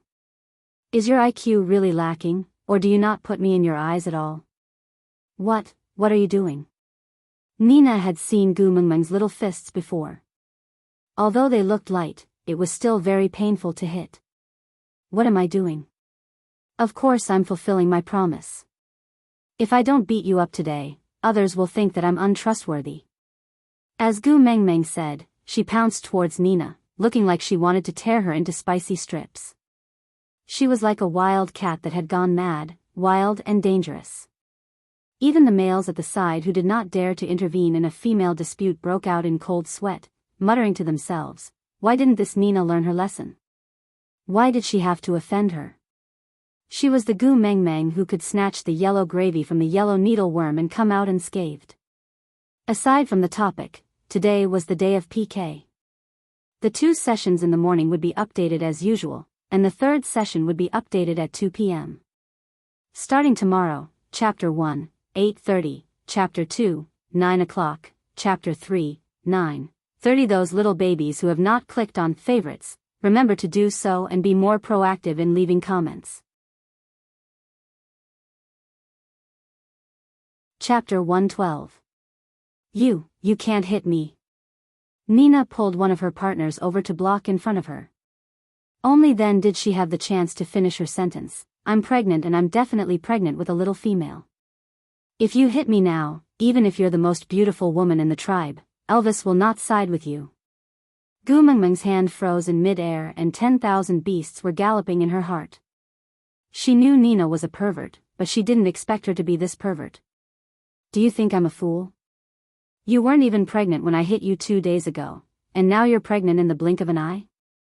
Gu Mengmeng remembered that she had punched Nina's stomach on the platform of the deity's punishment. If she was pregnant, that punch would definitely be enough to cause a miscarriage. But she was perfectly fine that day, and now she was pregnant after a night's sleep? Do you think you're Miyu? You can even get pregnant in a dream? I'm pregnant. Nina's face turned red and she was determined not to admit it. Gu Mengmeng laughed coldly and said sarcastically, other than sh*t, there should be nothing else in your stomach. If you don't believe me, I'll punch you and you'll know the truth. As Gu Mengmeng said, she walked around Nina's partners and grabbed Nina like an eagle catching a chick. Nina dodged left and right pathetically and cried out as she dodged, Gu Mengmeng, why are you so evil? You didn't even let the unborn female in my stomach off. Stop talking nonsense. Don't run if you have the guts. Gu Mengmeng feinted to the left and Nina ran to the right. Gu Mengmeng dodged and caught Nina in the act. Run, run. Gu Mengmeng twisted Nina's wrists behind her back and held both of them with one hand while her other hand grabbed her hair from the back of her head. She pulled Nina's unbearable face in front of her and said word by word, if you don't have enough IQ, just stay here obediently. If you have the guts to bully Sandy, then you have to be able to bear the consequences. After Gu Mengmeng finished speaking, she pushed Nina with all her might and gave her a hard kick on her but as she fell forward. As expected, Nina fell onto the ground in an extremely pathetic manner. Just as Gu Mengmeng was about to pounce forward and hit him again, she was blocked by someone. Gu Mengmeng, if you have any dissatisfaction, you can ask Elvis or Leah to fight with me. Even if you kill me and all of Nina's partners, we have no complaints. But no matter what, Nina is still a precious female of Saint Nazir, please don't hurt her anymore. His voice was dry and hoarse, and his eyes were filled with reverence but he did not shrink back. He only had one arm, but he did not seem to be in a sorry state at all. Instead, he had a kind of unyielding elegance. Gu Mengmeng looked up and indeed, she saw Quentin's familiar face. Towards Quentin, Gu Mengmeng still had some reservations. After all, she almost died in his hands 2 days ago. Gu Mengmeng was never a person who blindly flaunted her strength. She knew that she had no chance of winning against Quentin, so while retreating, she lifted her chin and asked, why? Are you going to play the same trick again? You didn't kill me last time, so you want to kill me again today? Let me tell you, my leader is here, you can't hurt me. Elvis took the opportunity to carry Gu Mengmeng up with one arm. He was clearly only half a head taller than Quentin, but the pressure of a natural king made him look much more muscular than Quentin. That was an absolute crushing pressure. As if looking at an ant with disdain, he looked at Quentin, who was standing in front of him, and said, "You're not worthy to fight with me. Call all the males in your family, fight." Aside from the topic, watch my Gu Mengmeng's sealing technique. Those who are hit by this technique must immediately click to collect, or else there will be no meat to eat. Chapter 113. Elvis's word, battle, shocked the entire place into silence. Everyone seemed to be holding their breaths, afraid that if they breathed too loudly, they would be burned. "Elvis. You actually want to kill all the males for her?" Nina saw that Gu Mengmeng was being carried in Elvis's arms and could not jump down to hit her for a while. Furthermore, Quentin had also rushed back, so she became much more daring. She directly stood out from behind Quentin and reprimanded Elvis as though he was Chin Shimmy. "Back then, in order to prove my fertility to you, I got pregnant with a nest of eaglets the year I came of age. But in order to give birth to your first nest of wolf cubs, I forced Quentin to smash all the eggs in the nest. I don't blame you for always distancing yourself from me all these years.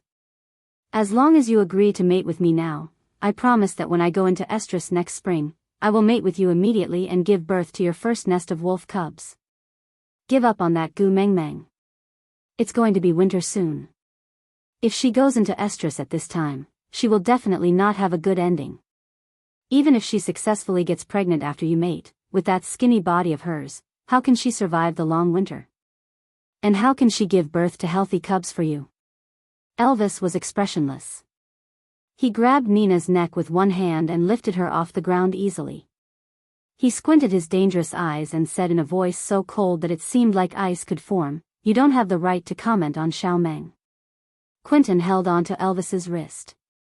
Even though he was on his last breath after going through 3 days of the deity's punishment ritual, coupled with the fact that the murderous aura and pressure from Elvis was too strong, making it extremely difficult for him to even breathe, but looking at Nina, who was on the verge of death, Quentin still forced himself to take a breath and said with difficulty, "She's a female." Elvis curled his lips in disdain. His pupils shifted slightly and he glanced at Quentin from the corner of his eyes, asking, "So what?" Quentin pursed his lips tightly. He knew, and it was precisely because he knew that he chose to bring Nina to Saint Nazaire back then. The rules of the beast world were completely useless to Elvis. No, to a mated male, nothing was more important than his own female. Even he could kill Gu Mengmeng because of Nina's words, what more Elvis? Quentin felt that his vision was starting to turn yellow, and everything he saw was blurry. This was a sign of fainting. If he did not think of a way, Nina would probably die before he fainted. Quentin used his last consciousness to form a sentence, "Gu Mengmeng will be scared." Although this sentence was short, it effectively dispersed Elvis's murderous aura. He lowered his head to look at Gu Mengmeng, who was nestled in his arms, and recalled how she had cried at the campfire party on the night she came of age. His heart ached and he flung Nina far away. He rubbed the hand that was strangling Nina's neck twice on his beast-skin dress before patting Gu Mengmeng's back gently and comforted her, "Don't be afraid, I'm here."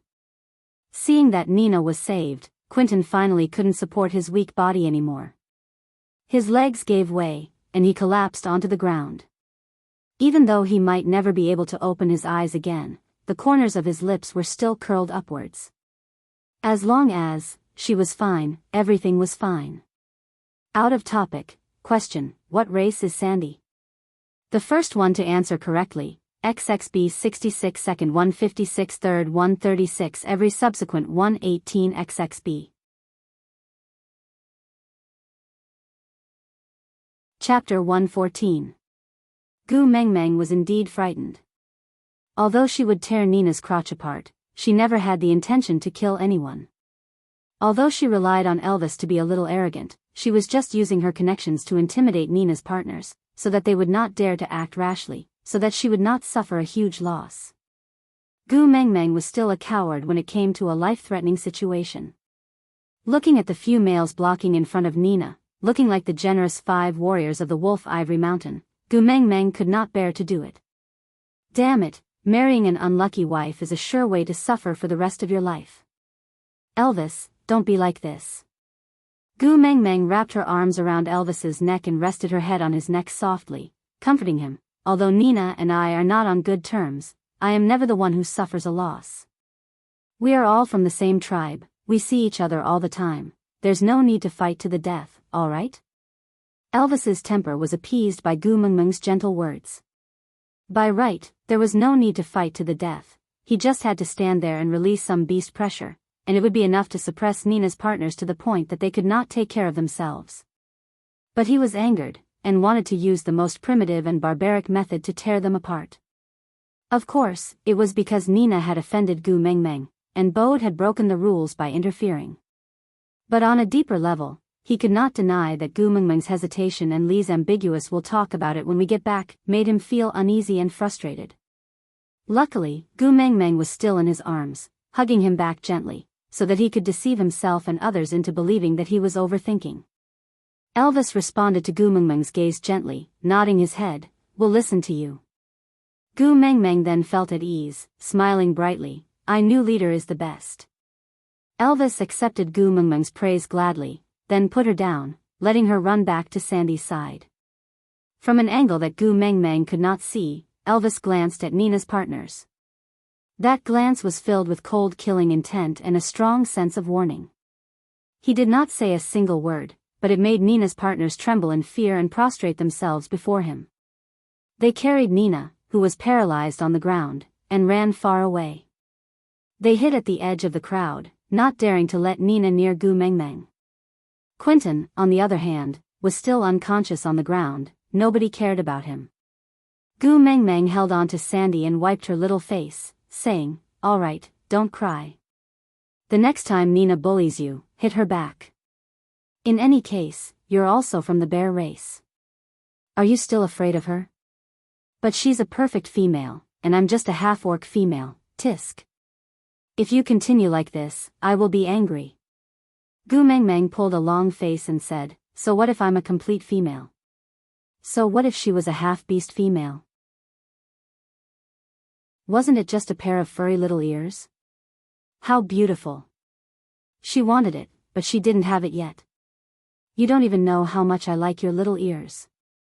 If they grew on my head, would be so beautiful." Sandy touched her ears. For the first time, she didn't feel inferior when she touched them. Instead, she felt a sense of warmth.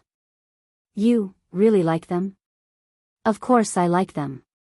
These are Sandy's little ears, my favorite part of Sandy." Sandy blushed and nodded her head in reply, "I also like Gu Mengmeng the most." The two females smiled until their eyes turned into crescents, while Elvis and Bode stared at each other with a heavy heart. They liked each other the most, then, what should they do? Aside from the topic, today's small question, Gu Mengmeng transmigrated to the beast world because she wanted to get close to a heartthrob senior. May I ask, which club's senior is this heartthrob from? Reward policy: first place 68xxb, second place 58xxb, third place 38xxb. Other participation prizes 18xxb. Note: this activity is limited to the little darlings who left comments in Xiaoxiang Academy. Because on other platforms, Giner does not have a backer and cannot set up any rewards.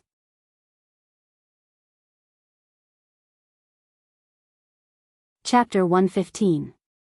Gu Mengmeng and Sandy held hands as they walked towards the main fire, with Elvis and Bode following behind them. When they passed by Quentin, Gu Mengmeng paused and turned back to ask Elvis, "Didn't Nina's partners bring Quentin along with them?" "He will die if they leave him here. I'll ask someone to send him over." Elvis did not want Gu Mengmeng to care about other males, even if they were already mated. Luckily, Gu Mengmeng did not have a good impression of Quentin, but she still had a kind heart and would not turn a blind eye to him dying in front of her. But, Quentin came down from the platform of the deity's punishment. Then what about Barit? Why don't I see him? Gu Mengmeng asked while looking around, but she really did not see Barit at all. Colin stood behind Gu Mengmeng, lowered his head and frowned, replying, "Barit did not make it. He died on the platform of the deity's punishment last night." Now. F*******. Upon hearing that, Gu Mengmeng did not have time to think. She retracted her little hand that was holding on to Sandy and pushed her into Bode's arms, saying, "You guys eat first, I'll go check on Barit." Gu Mengmeng did not have time to think. she directly jumped onto Elvis's back and shouted, "Leader, hurry hurry hurry, platform of the deity's punishment." Elvis frowned, he disliked Barit even more now. But even though he was unwilling, he still did not disobey Gu Mengmeng. He transformed into a wolf and brought Gu Mengmeng to the platform of the deity's punishment at lightning speed. Gu Mengmeng climbed up the platform of the deity's punishment with all 4 limbs, using her finger to check Barit's breathing. Although it was weak, he was not dead yet. Great, great, he can still be saved if he's not dead. Barit was punished because of Gu Mengmeng. If he died just like that, Gu Mengmeng would not be able to forgive herself no matter what. Raising her head, she saw that the males who were waiting by the stream for their meal had also followed her like a swarm of bees. Gu Mengmeng could not even be bothered about her helplessness. She spotted Colin in the crowd at one glance, so she ordered, "Colin, help me get some water." "All right." Colin didn't ask why. His and Barit's skills were closely related and they had been rivals and friends for so many years. If they were lucky, they might even become a family in the future because of Gu Mengmeng. Barit died on the platform of the deity's punishment just like that, and he was very upset. If Gu Mengmeng really had a way to bring him back to life, not to mention fetching some water, even if she wanted him to slit his throat and let his blood out, he would do it. Originally, the platform of the deity's punishment was close to the stream. It only took Colin less than a minute to break the leaves and fetch water. Gu Mengmeng carried Barit's head and placed it on her thighs as a pillow. Then, she took the leaves from Colin's hands and slowly poured the water into Barit's mouth. But Barit had been unconscious for a long time and even swallowing was a problem. That little bit of water flowed out the way it was poured in. Gu Mengmeng clenched her teeth, picked up the leaf and poured a mouthful of water into her mouth. Then, she pinched open Barit's mouth and fed him the entire mouthful of water. Barit's Adam's apple rolled, and he finally swallowed his first mouthful of water in 3 days. His body was nourished and gradually showed signs of recovery. Gu Mengmeng persisted and brought the water to her mouth again, preparing to feed him another 2 mouthfuls. However, her wrist was held by Elvis. His eyes were as black as ink and his thin lips were pursed into a straight line. He shook his head. Although it was not a big movement, it was filled with undeniable determination and determination. Aside from the topic, she believed that the little babies might have discovered a problem. The place where they were going to eat was by the stream and the platform of the deity's punishment was also by the stream. Why did Gu Mengmeng need Elvis to send her from the place where they were going to eat to the platform of the deity's punishment? There was only one truth.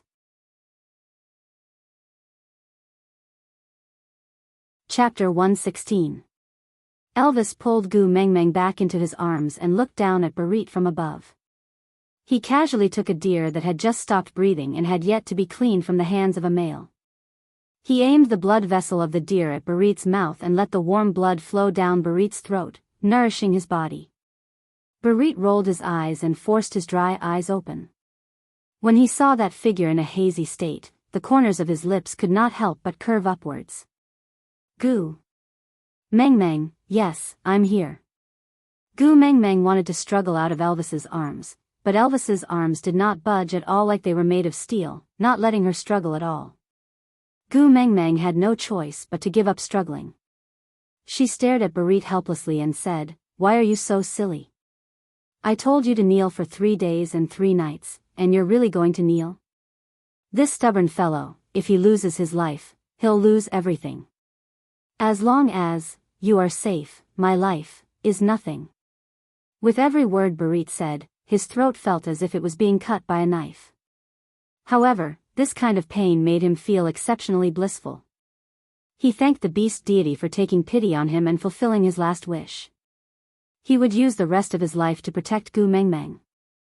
Only then would he have no regrets when he had to return to the arms of the beast deity. Fool. Gu Mengmeng's eyes were a little sore. He had actually done so much for someone he had only known for 2 to 3 days. Since you're not dead, go back and rest. Elvis did not like the way Gu Mengmeng was looking at Barit, and even more so, he did not like the way she was so concerned about him. Hence, he carried Gu Mengmeng and jumped down from the platform of the deity's punishment without any explanation, walking back in big strides. Seeing that Gu Mengmeng did not give up and was still stretching her neck to look back, he whispered into her ear, "The recovery ability of males is very strong. Since he's awake, he won't die. Sandy is waiting for you. If you don't go back, she'll cry again." "Oh, yes, yes, Sandy is still waiting for me." Gu Mengmeng retracted her gaze from the platform of the deity's punishment and turned to look forward. She rubbed her tummy and said, "Even I feel hungry, Sandy must be famished too. Hurry up, let's go back and eat." Elvis sighed silently. Was his decision wise? Why did it feel like there was a wolf at the front door and a tiger at the back door? Between Barit and Sandy, who should he guard against first? Even though he was thinking about it, Elvis did not slow down his pace. After all, Gu Mengmeng was also hungry. When they returned to the place where they were supposed to roast the meat, Gu Mengmeng really wanted to shake her head and leave. Do you know what it means to be covered in corpses and to have blood flow like a river? If he glanced to the left, he would see a tiger's paw. If he glanced to the right, he would see a wolf's head. F***ck me. Beast God, aren't you going to do something about your people being so cruel?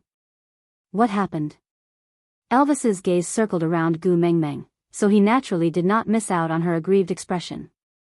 Gu Mengmeng sighed helplessly and wrapped her arms around Elvis's neck. The ground was filled with blood, she did not want to go down. "Gu Mengmeng, you're back." Sandy welcomed her from afar and smiled sweetly at her. Gu Mengmeng looked at Bode, who was standing behind Sandy, and said bluntly, "The ground is so dirty and you're letting Sandy run around like that?" Bode was infuriated by her scolding. He wanted to retort but did not dare to do so due to Elvis's pressure and Sandy's protection, aside from the topic. Chapter 117. Bode carried Sandy up according to Gu Mengmeng's instructions and stood behind Elvis from the side. Gu Mengmeng then nodded her head in satisfaction, then pointed to a relatively clean place by the stream and said, "Leader, let's go there." "All right." Any place with Gu Mengmeng was a good place. Elvis brought Gu Mengmeng to the stream and Bode carried Sandy over. Once the two females landed on the ground, they held hands and started to converse like best friends. Elvis and Bode could not interrupt at all and could only sigh silently, waiting for when these two fellows would remember them.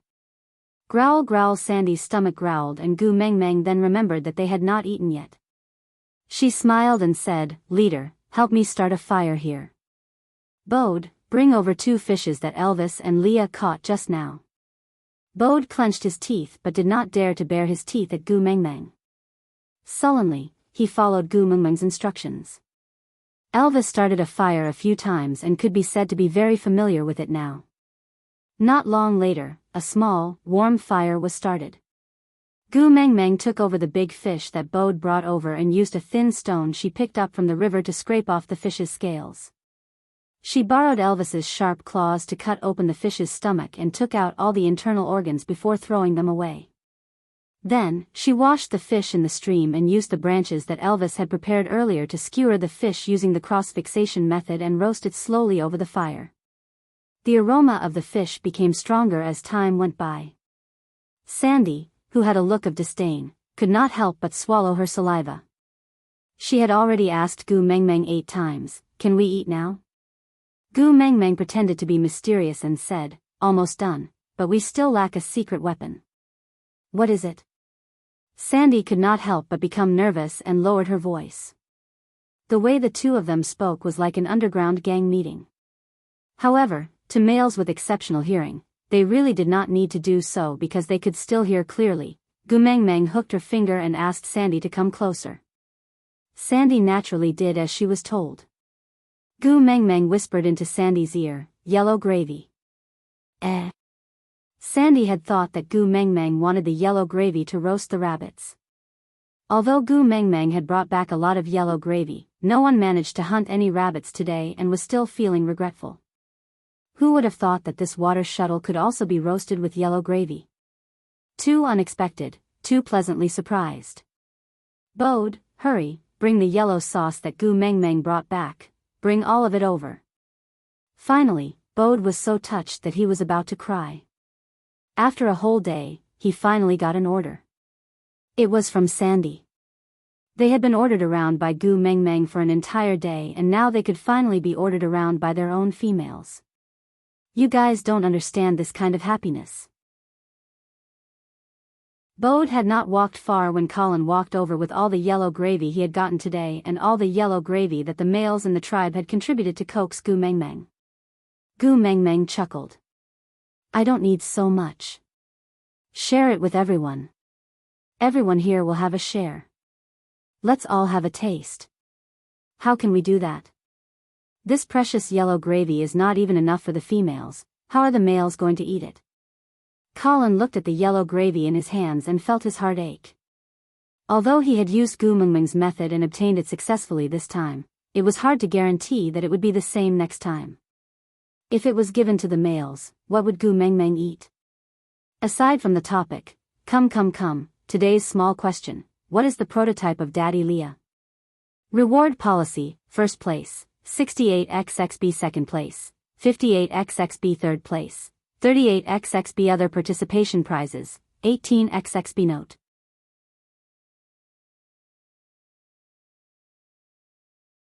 Chapter 118.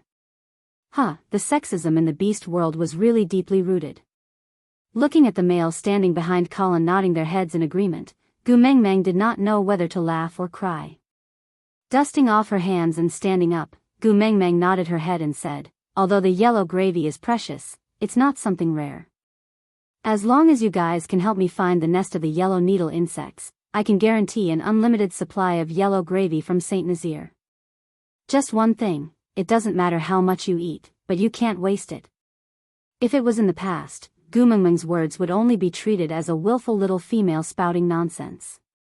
They would only cooperate and express their admiration, then even if it meant risking their lives, they would still help her fulfill her promise. But now, the situation seemed to be reversed. This skinny and tiny female seemed to be emitting an irresistible power. Her words were convincing and there was no room for doubt. Even males could eat the yellow gravy? Such a precious thing. Unlimited supply? Everyone looked at Gu Mengmeng, their hearts surging. They had to become stronger. How could they let a little female shoulder the heavy burden of making the entire Saint Nazir prosperous? She was so weak, she should be protected and taken care of. Gu Mengmeng obviously did not know that her words seemed to have given the males of Saint Nazir a stimulant, and it was the kind that was effective all year round. From this day onwards, the males of Saint Nazir trained themselves even harder. Whether it was hunting or guarding the territory, they had an unprecedented drive. They wanted to be strong enough to protect Gu Mengmeng. Of course, this was a story to be told later, let's not talk about it for now. Although Colin's heart ached for the yellow gravy, he would definitely follow Gu Mengmeng's instructions. However, the males carefully wrapped the yellow gravy in leaves and kept it, thinking that if there was a time when the female did not have enough to eat, they would take out their own for the female to eat. Gu Mengmeng did not force him. It was hard to remove such deep-rooted beliefs. Moreover, it was not a bad thing to take good care of a lady. Why must she correct him? Gu Mengmeng asked for a wolf tail that the male intended to throw away. After washing it clean with the stream water, she dipped it in honey and brushed it evenly on the surface of the roasted fish. Then, she slowly flipped the fish until the honey was roasted to a golden color and the air was filled with a charred sweet smell. Gu Mengmeng then took the roasted fish down from the rack and tasted a small piece. As expected, the roasted fish with honey was much more delicious than the roasted rabbit which had no taste at all. Gu Mengmeng was also not a stingy person. She split the fish into two, giving one half to Sandy and the other to Elvis. Sandy had been craving for it for a long time and as expected, she scalded her tongue with one bite. She stuck out her pink tongue pitifully and sucked in air, looking so adorable that Gu Mengmeng could not stop giggling. She took the roasted fish and passed it to Bode. She instructed him to blow on it and let Sandy eat it when it was warm. Then, she folded a leaf into a cone shape and scooped a leaf of water for Sandy to drink to ease her thirst. Now that Sandy had something to eat, she could not be bothered to talk to Gu Mengmeng anymore. She pounced into Bode's arms and stared at the roasted fish in Bode's hands. Gu Mengmeng could not be bothered to criticize Sandy for forgetting her friends. She returned to Elvis's side and sat down obediently, preparing to roast another fish for herself. But before her little hands could touch the second fish, Elvis handed over a small piece of fish meat from the side. I blew on it, it's warm. Aside from the topic, Gu Mengmeng, weak? Needs to be taken care of? Who are you talking about? The author, I'm talking about you. Gu Mengmeng grabbed the author's collar. I'm the one who knocked Nina down with one punch. You're saying I'm weak? The author shrugged helplessly. They eat tigers, cheetahs and any wild beasts that can eat you. In the food chain, they are at least 2 levels higher than you. You are not weak? Gu Mengmeng, F****k, what the F***k?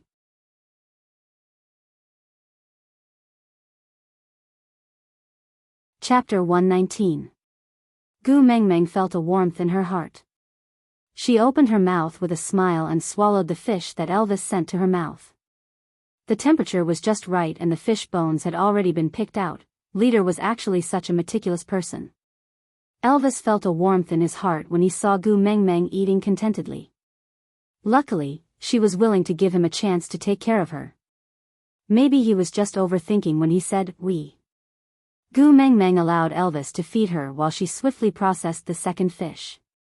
But before she could scrape off all the scales, Sandy could not wait any longer. A pair of chubby little hands were placed on Gu Mengmeng's shoulders. She stuck her head out and asked, Gu Mengmeng, are you done? I still want to eat more. This water shuttle is actually so delicious, it's not done yet. Wait a while, I will let you eat all of it after I'm done. Gu Mengmeng treated Sandy like a parent who spoiled her child without any principles. Can you teach Bode? Let him learn how to do it from you. Once he learns it, let him roast it for us.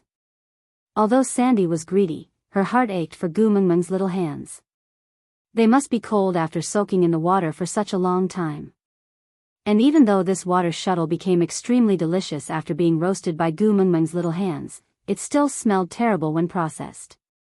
Just think about how other females were treated like their ancestors when they were in heat. But Gu Mengmeng, the first beauty of Saint Nazaire, was actually squatting by the stream to roast fish, and for her to eat. Sandy felt more touched the more she thought about it. She pounced onto Gu Mengmeng and hugged her tightly. Her furry little ears twitched continuously. She said with a naive expression, Gu Mengmeng, if only you were a male. Then, I would definitely mate with you and never be separated from you for the rest of my life. Gu Mengmeng used her finger that was soaked in water to touch Sandy's little nose. She smiled and said, yeah, if I were a male, I would definitely marry you. Wife? Sandy tilted her head and looked at Gu Mengmeng. What's that? It means partner. We call our female partner, wife, over there. Gu Mengmeng replied while brushing honey on the fish. You guys are so funny. The female partner is called wife, and the male partner is called father. Sandy blinked her big eyes and smiled innocently. Gu Mengmeng was speechless.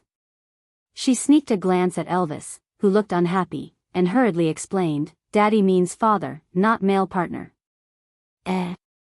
Why is Leah your father? Sandy was even more confused. Speechless, Gu Mengmeng choked and asked the heavens, Come, this fish is ready. You eat it. Gu Mengmeng stuffed the freshly roasted fish into Sandy's mouth without any explanation, hoping to use food to shut this little ancestor's mouth. No, Board said he'd seen you do it twice and learned. You eat this one first, I'll wait for Bode to roast it. Sandy said as she pushed the fish back to Gu Mengmeng. She then imitated Gu Mengmeng and said to Elvis, Take good care of Gu Mengmeng and blow on it to warm it before feeding it to her. Otherwise, it will be very painful if she gets scalded. Perhaps, this was the first time someone spoke to Elvis like this. But Elvis did not feel angry. Instead, for the first time, he felt that Sandy, this noisy and crybaby, was rather cute.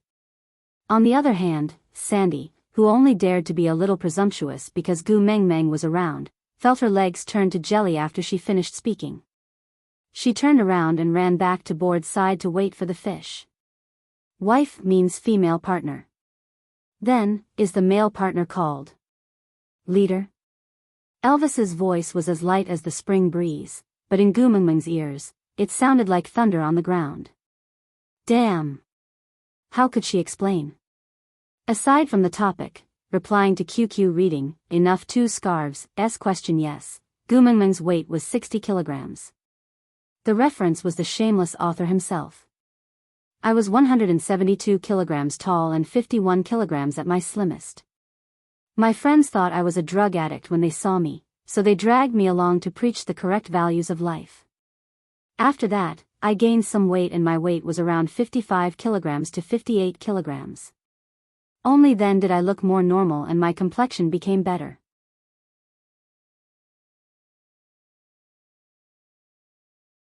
Chapter 120. Elvis looked at Gu Mengmeng's expression and already knew the answer. He could not hide his disappointment, but he could not bear to scold her, so he just pulled Gu Mengmeng into his arms and pressed his chin against her little head, asking, then, what do you call your male partner over there? Gu Mengmeng shrunk into Elvis's arms like an ostrich and answered guiltily, hubby. Good girl. Elvis's lips curled into a sly smile. Say that he was lying to himself, say that he was burying his head in the sand, but at the end of the day, he had heard that title from her mouth with his own ears, hadn't he? Gu Mengmeng blushed. Damn, leader's tricks were as deep as the ocean. She was tricked by Elvis once again? Didn't they all say that foxes were the cunning ones? Why was it that Leah did not trick her, but Elvis was the one who made her speechless and even felt a little excited? Just as Gu Mengmeng's little heart was beating wildly, she heard Sandy calling out her name in a wrong tone, Gu Mengmeng. Gu Mengmeng peeked her head out from Elvis's arms to look at Sandy, only to see her looking at her with a wronged expression, looking extremely lovable. Gu Mengmeng took the opportunity to jump out from Elvis's arms and walk to Sandy, holding her little hand and asking, what's wrong? Who made our adorable Sandy unhappy? Sandy looked as if she wanted to cry but was unable to do so, handing the fish in her hands to Gu Mengmeng. Try it, Bode made it. Gu Mengmeng looked at the fish meat, the color was even and the heat was on point, the way it was prepared was obviously the same as hers, even the position of the cross was fixed according to her grilled fish. It also smelled like the burnt smell of honey, and there was even some crystal clear honey hanging on the surface. It was obvious that another layer was applied after grilling. By right, this should have been specially made according to Sandy's preferences, but why did Sandy look like she was not satisfied? Gu Mengmeng tore off a small piece of meat and placed it in her mouth to have a taste. Once it entered her mouth, her brows furrowed tightly together. Pfft. See, Gu Mengmeng also finds it disgusting. Sandy was extremely furious. She had used up all the yellow gravy that Gu Mengmeng had given her just for this roasting water shuttle, but now. Sob sob sob, I don't have any more yellow gravy, am I going to be hungry today? Boo-hoo. Gu Mengmeng did not know whether to laugh or cry as she coaxed Sandy, the little foodie. She patted her back and comforted her, it's all right, it's just yellow gravy. I still have a lot with me. If it's not enough, I'll go look for more. With me around, how can I let my adorable Sandy starve? Really? Sandy looked up with a wronged expression and did not let go of Gu Mengmeng's waist. When she saw Gu Mengmeng nodding her head seriously, her tears turned into a smile. I knew that Gu Mengmeng treats me the best. I like you the most. Bode was so frustrated that he couldn't even lift his head.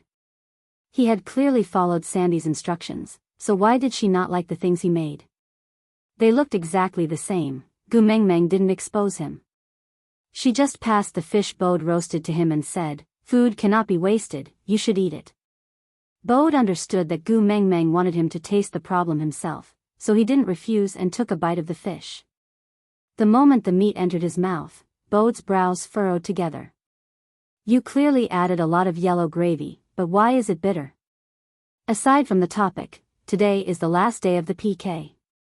Those who haven't clicked on the collection button, please click on it. All the comments, please make use of the last moments of the morning to sprint today's question.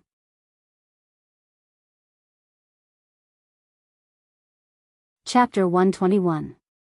Gu Mengmeng smiled slyly. Eat the one you roasted first and I will tell you. Males in the beast world were not as delicate as females. What kind of tough bones had they not eaten before? This little bit of bitterness was nothing to Bode. In order to let Sandy eat delicious delicacies in the future, Bode sent the entire fish into his mouth without even blinking. He chewed a few times and swallowed it. Then, he looked at Sandy with a pair of bright and piercing eyes, afraid to miss a single word. Gu Mengmeng gave her roasted fish to Sandy, then took a fresh one from the ground and let Bode cut open its stomach. She then pointed at one of the innards and said, "Do you see this? This is called the gall bladder. If you accidentally cut it open when you cut it open, then the taste of this fish will be the same as the one you just ate." Bode's eyes almost looked into the fish's stomach, even though the fishy smell made him choke. But for Sandy, he could endure anything. The other males looked at Gu Mengmeng and the rest eating the fish, then looked at the jackals, wolves, tigers and leopards in their hands. After hesitating for a while, no one dared to ask Gu Mengmeng how to eat these things under the pressure of Elvis. Thinking about how Gu Mengmeng said not to waste food, the males skinned their prey and ate it raw according to their usual habits. They looked at Gu Mengmeng while eating. It tasted better than usual even without any processing. But this made Gu Mengmeng pitiful. A bunch of beasts looked at her with green eyes while chewing on the tiger's head and wolf's claws. Their blood-red tongues licked their lips from time to time, scaring Gu Mengmeng so much that she almost ran away. Gu Mengmeng, who was shivering, leaned into Sandy's arms and buried her head into Sandy's shoulder to seek comfort. "I will never ask everyone to gather for a meal again. Their table manners are too scary." Sandy shook her head and said, "I will never invite everyone for a meal again." Sandy looked around while eating the roasted fish, saying emotionlessly, "Isn't this how males eat? The males at my place don't eat like this." Gu Mengmeng wanted to cry but had no tears. "Gu Mengmeng, tell me about your place." Sandy was extremely curious about Gu Mengmeng's previous tribe, so she touched the honey on her mouth and looked at Gu Mengmeng seriously as she requested. "Yeah, sure." Gu Mengmeng thought for a while. She was a girl and there were only two topics that were easiest to talk about, love and shopping. Looking around, he realized that there wasn't even a small town store. Shopping was out of the question. There was definitely no common topic, so he decided to talk about love. So Gu Mengmeng cleared her throat and started to tell Sandy about Korean dramas.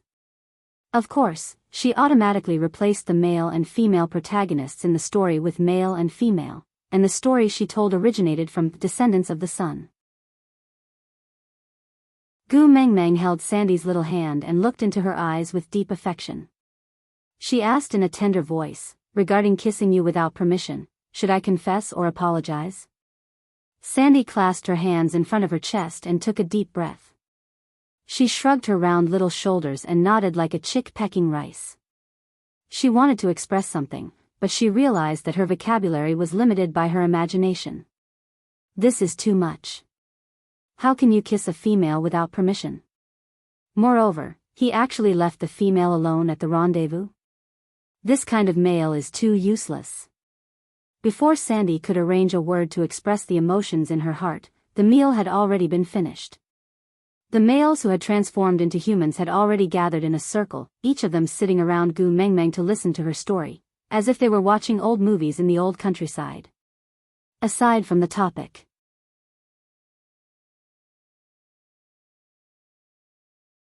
Chapter 122. The corners of Gu Mengmeng's mouth twitched as she laughed dryly.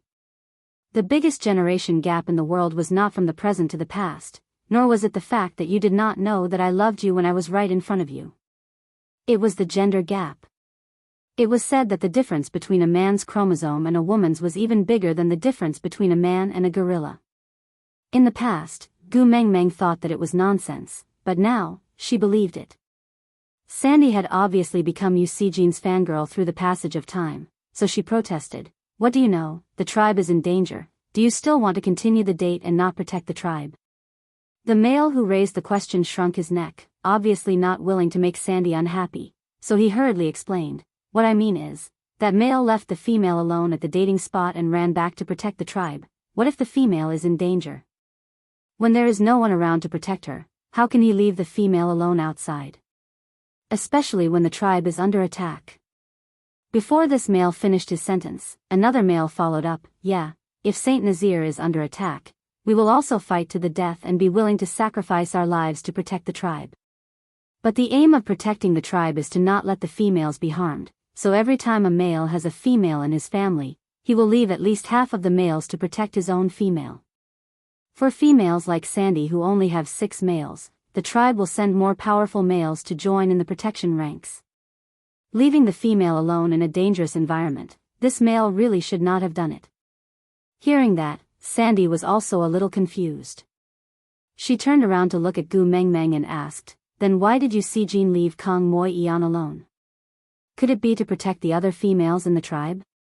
Gu Mengmeng smiled and shook her head, making up a version that did not belong to Descendants of the Sun. That battle was too cruel, he did not even know if he could return alive.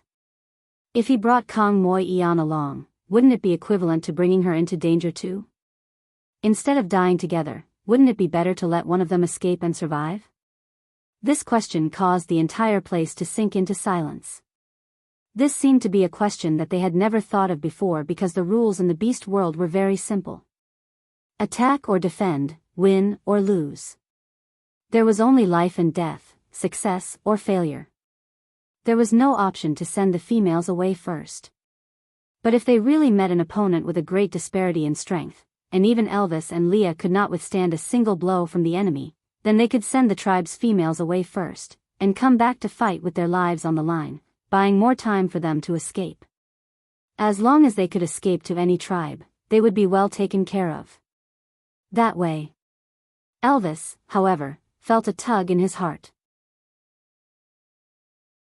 He pulled Gu Mengmeng back into his arms and said in a voice dripping with blood, the reason why you're still not announcing your first partner is because you're waiting for him to come back, right? Huh? Gu Mengmeng's spine stiffened, completely unable to keep up with Elvis's pace. Wait for, who? Your original tribe met with a strong enemy. In order to protect you, he sent you away first and let you escape alone, while he went back to delay the enemy to buy time for you. That's why you appeared in that pond alone and was met by me, right? Elvis did not even dare to look at Gu Mengmeng's eyes. His heart was in so much pain from being torn apart. It had nothing to do with jealousy, nothing to do with family status, it was just that his heart ached for her to encounter such cruelty in her original tribe. Aside from the topic, this is the last chapter of the PK period. The PK will end this afternoon. Once the results are out, I will immediately share the results with everyone through the author's post. No matter what, thank you all for your support along the way, helping me to comment and come up with questions for the past few days. It's been hard on everyone.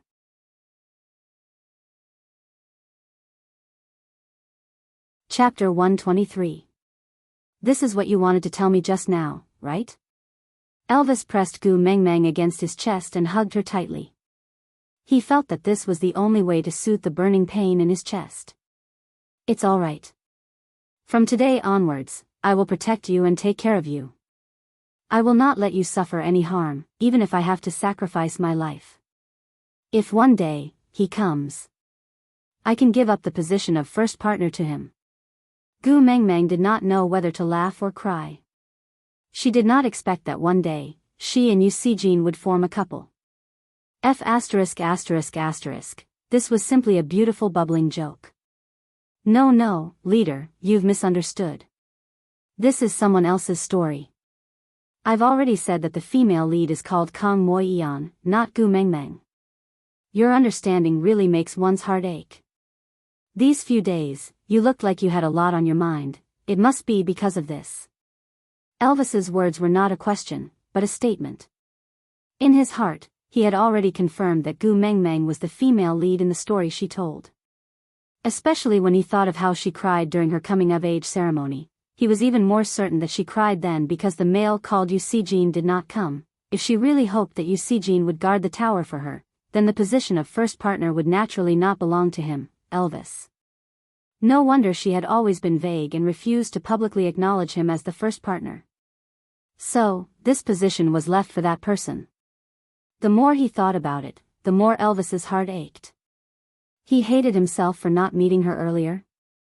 Why did he let that Jean snatch it before him? I swear, I'm really not Kang Moi Eon. Although I know Jean, he doesn't know me at all. This is really just a story. If I'm lying, let the beast deity bring me away.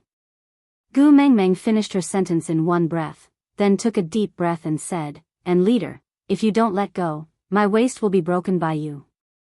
Elvis then realized the strength in his hand and hurriedly let go of Gu Mengmeng. He frowned and said, let me see, are you hurt? Gu Mengmeng's breathing was finally smooth. She held onto Elvis's arm and bent over to catch her breath for a while before saying, I'm fine, luckily you let go in time. Elvis's brows formed a dead knot. Now that he knew that there was a strong opponent, he had to lose his sense of propriety and fear an enemy that had yet to appear. This was really not Elvis's style, but as it concerned Gu Mengmeng, he could not suppress the uncertainty in his heart. It's okay, I was just joking. Look, I'm fine. Gu Mengmeng noticed his low spirits and patted his shoulders. Leader, Jean really has nothing to do with me. Even if I know him, he has already mated with Kang Moi Eon. There is a mountain range in the Himalayas between us. That is a gap that cannot be crossed. It is impossible for us to have any interaction in this lifetime, so don't worry about it. All right. However, Elvis's brows did not relax because of Gu Mengmeng's words. Instead, his ruthless aura lingered in the air. Even someone like Gu Mengmeng, who was slow to react, could feel a strong murderous intent. Is it because he chose Kang Moi Eon and abandoned you that you wandered alone in the dangerous forest? Elvis only felt his heart tremble. If he had not found her in time, how long would she have to soak in that pool? What if she met a wild beast? What if she met a stray orc? The more he thought about it, the more terrified he became. Elvis clenched his fists tightly and said, where is he? I will kill him to avenge you. Aside from the topic, good news, when 2P was over. Next, it was time for the daily routine of stable updates and recommendations. Then, little babies who want to eat meat, please join the group. 4927799273 Clear Soup Novel Lovers, little pure babies who want a 1v1, please don't join. The taste in the group is a little heavy and may not suit you.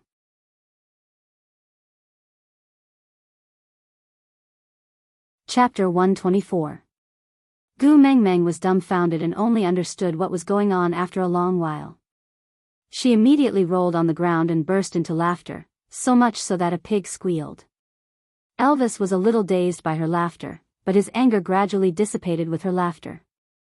Leah rushed back after treating Adali's wound but was stopped by Nina's partner on the way back to treat the wound on Nina's neck in Quinton.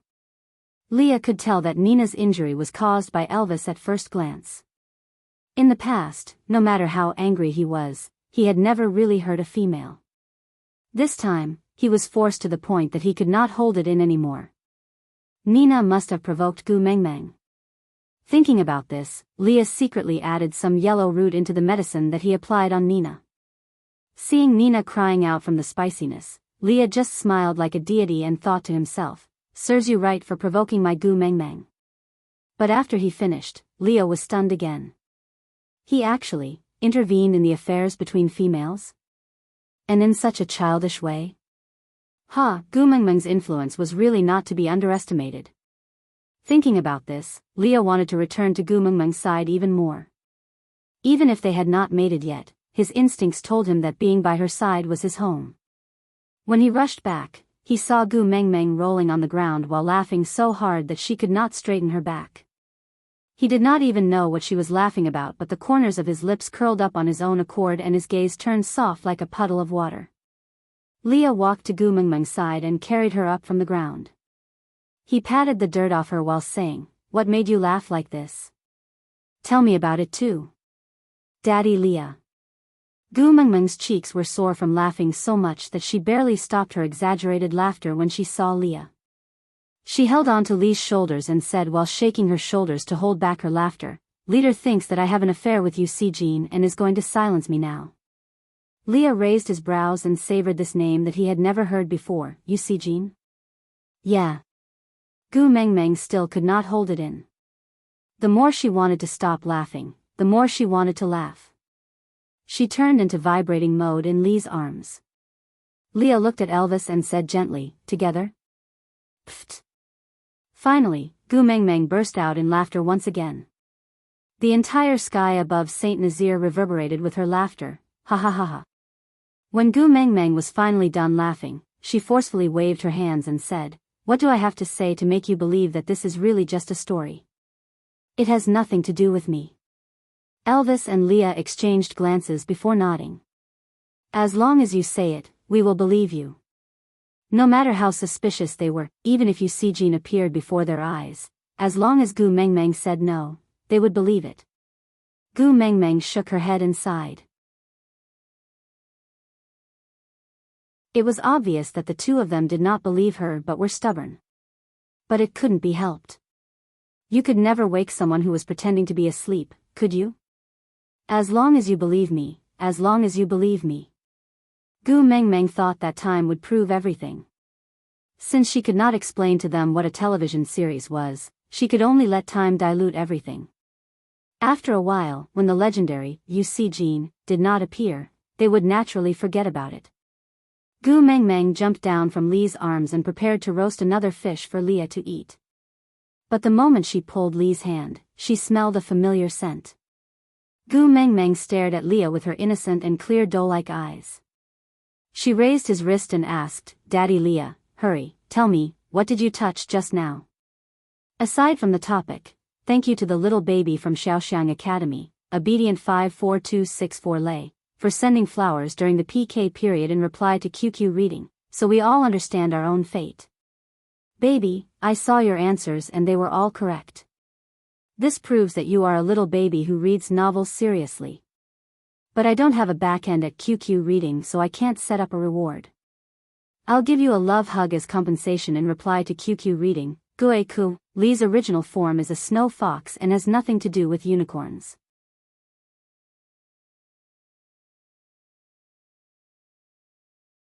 Chapter 125. Leah brought his hand to the tip of his nose in confusion and sniffed. It was the faint smell of yellow roots, left behind when he was pranking Nina. His deep gaze was filled with uneasiness. Could it be that Gu Mengmeng found out that he had interfered in the affairs between females? Lee's expression did not change, but he started to feel uneasy inside. He said calmly, "Yellow roots. Where is it? Is there more? Give me some. Please." Gu Mengmeng held on to Lee's forearm tightly, and with every short sentence, she got closer to Leah. By the time she finished her last word, her entire body was almost stuck to the tip of Lee's nose. Leah was a little overwhelmed by Gu Mengmeng's sudden enthusiasm. That yellow roots was not a rare item, why was she so anxious about it? But since she liked it, why couldn't he dig out the back mountain of Saint Nazaire? "Yes, I have as much as you want." Leah smiled gently and rubbed Gu Mengmeng's little head. Then, he consciously transformed his white and fluffy big tail and swayed it in front of Gu Mengmeng. Then, he accidentally let Gu Mengmeng pounce on him, and that big tail was hugged by Gu Mengmeng half-willingly as she stroked it back and forth. Leah did not mind that Gu Mengmeng's hands were stained with the fishy smell.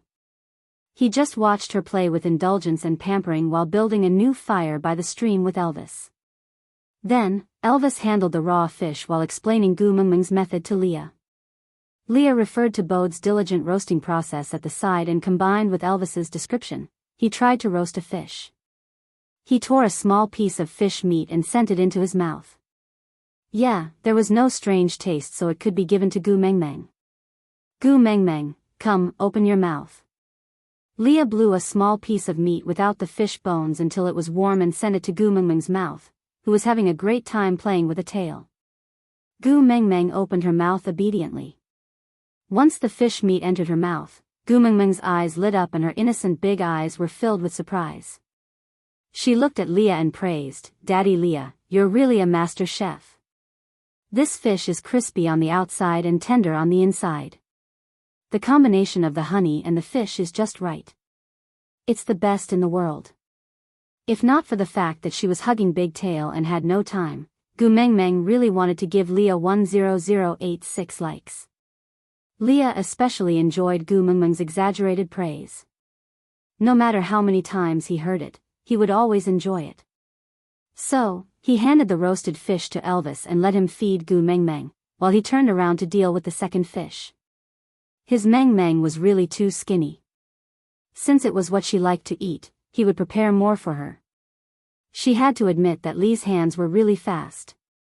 In the time it took for Gu Mengmeng to eat half a fish, he had already roasted 7 to 8 fish. Gu Mengmeng was in awe of Leah, who was looking at 7 to 8 barbecue grills at the same time. Was he a newbie who had just come into contact with fire? He must be a new graduate from New Oriental. But when Leah placed the 7 to 8 large fishes in front of her, indicating for her to eat, Gu Mengmeng was petrified. "Daddy Leah, I'm full." Leah frowned and pursed his thin lips, asking, "You ate so little?" Gu Mengmeng nodded, indicating that her appetite was only so big. She had already eaten half a fish, which was at least 1.5 catties. Firstly, she was very hungry today. Secondly, Li's culinary skills were really not bad. Moreover, the original fish tasted fresh and delicious. If it was any other time, she would not be able to swallow so much. Aside from the topic, thank you baby, Yu Xingmeng, for the diamond. Congratulations to baby for becoming the first Tong Sheng in this novel after the Wenwen 2p. It was time to wait for the recommendation process. During this period, Jean would ensure a stable daily update, until all the recommendations were completed. The editor originally said that it could be published now, but because Jean had promised her babies that she would let Elvis take up the position before it was published, so that everyone could eat more meat.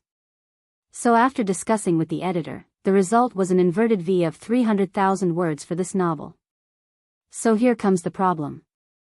Babies, if you have the time, please don't keep reading. Because when I publish it, the parts you are reading now will all be paid content. Parts after 100,000 words are all VIP chapters.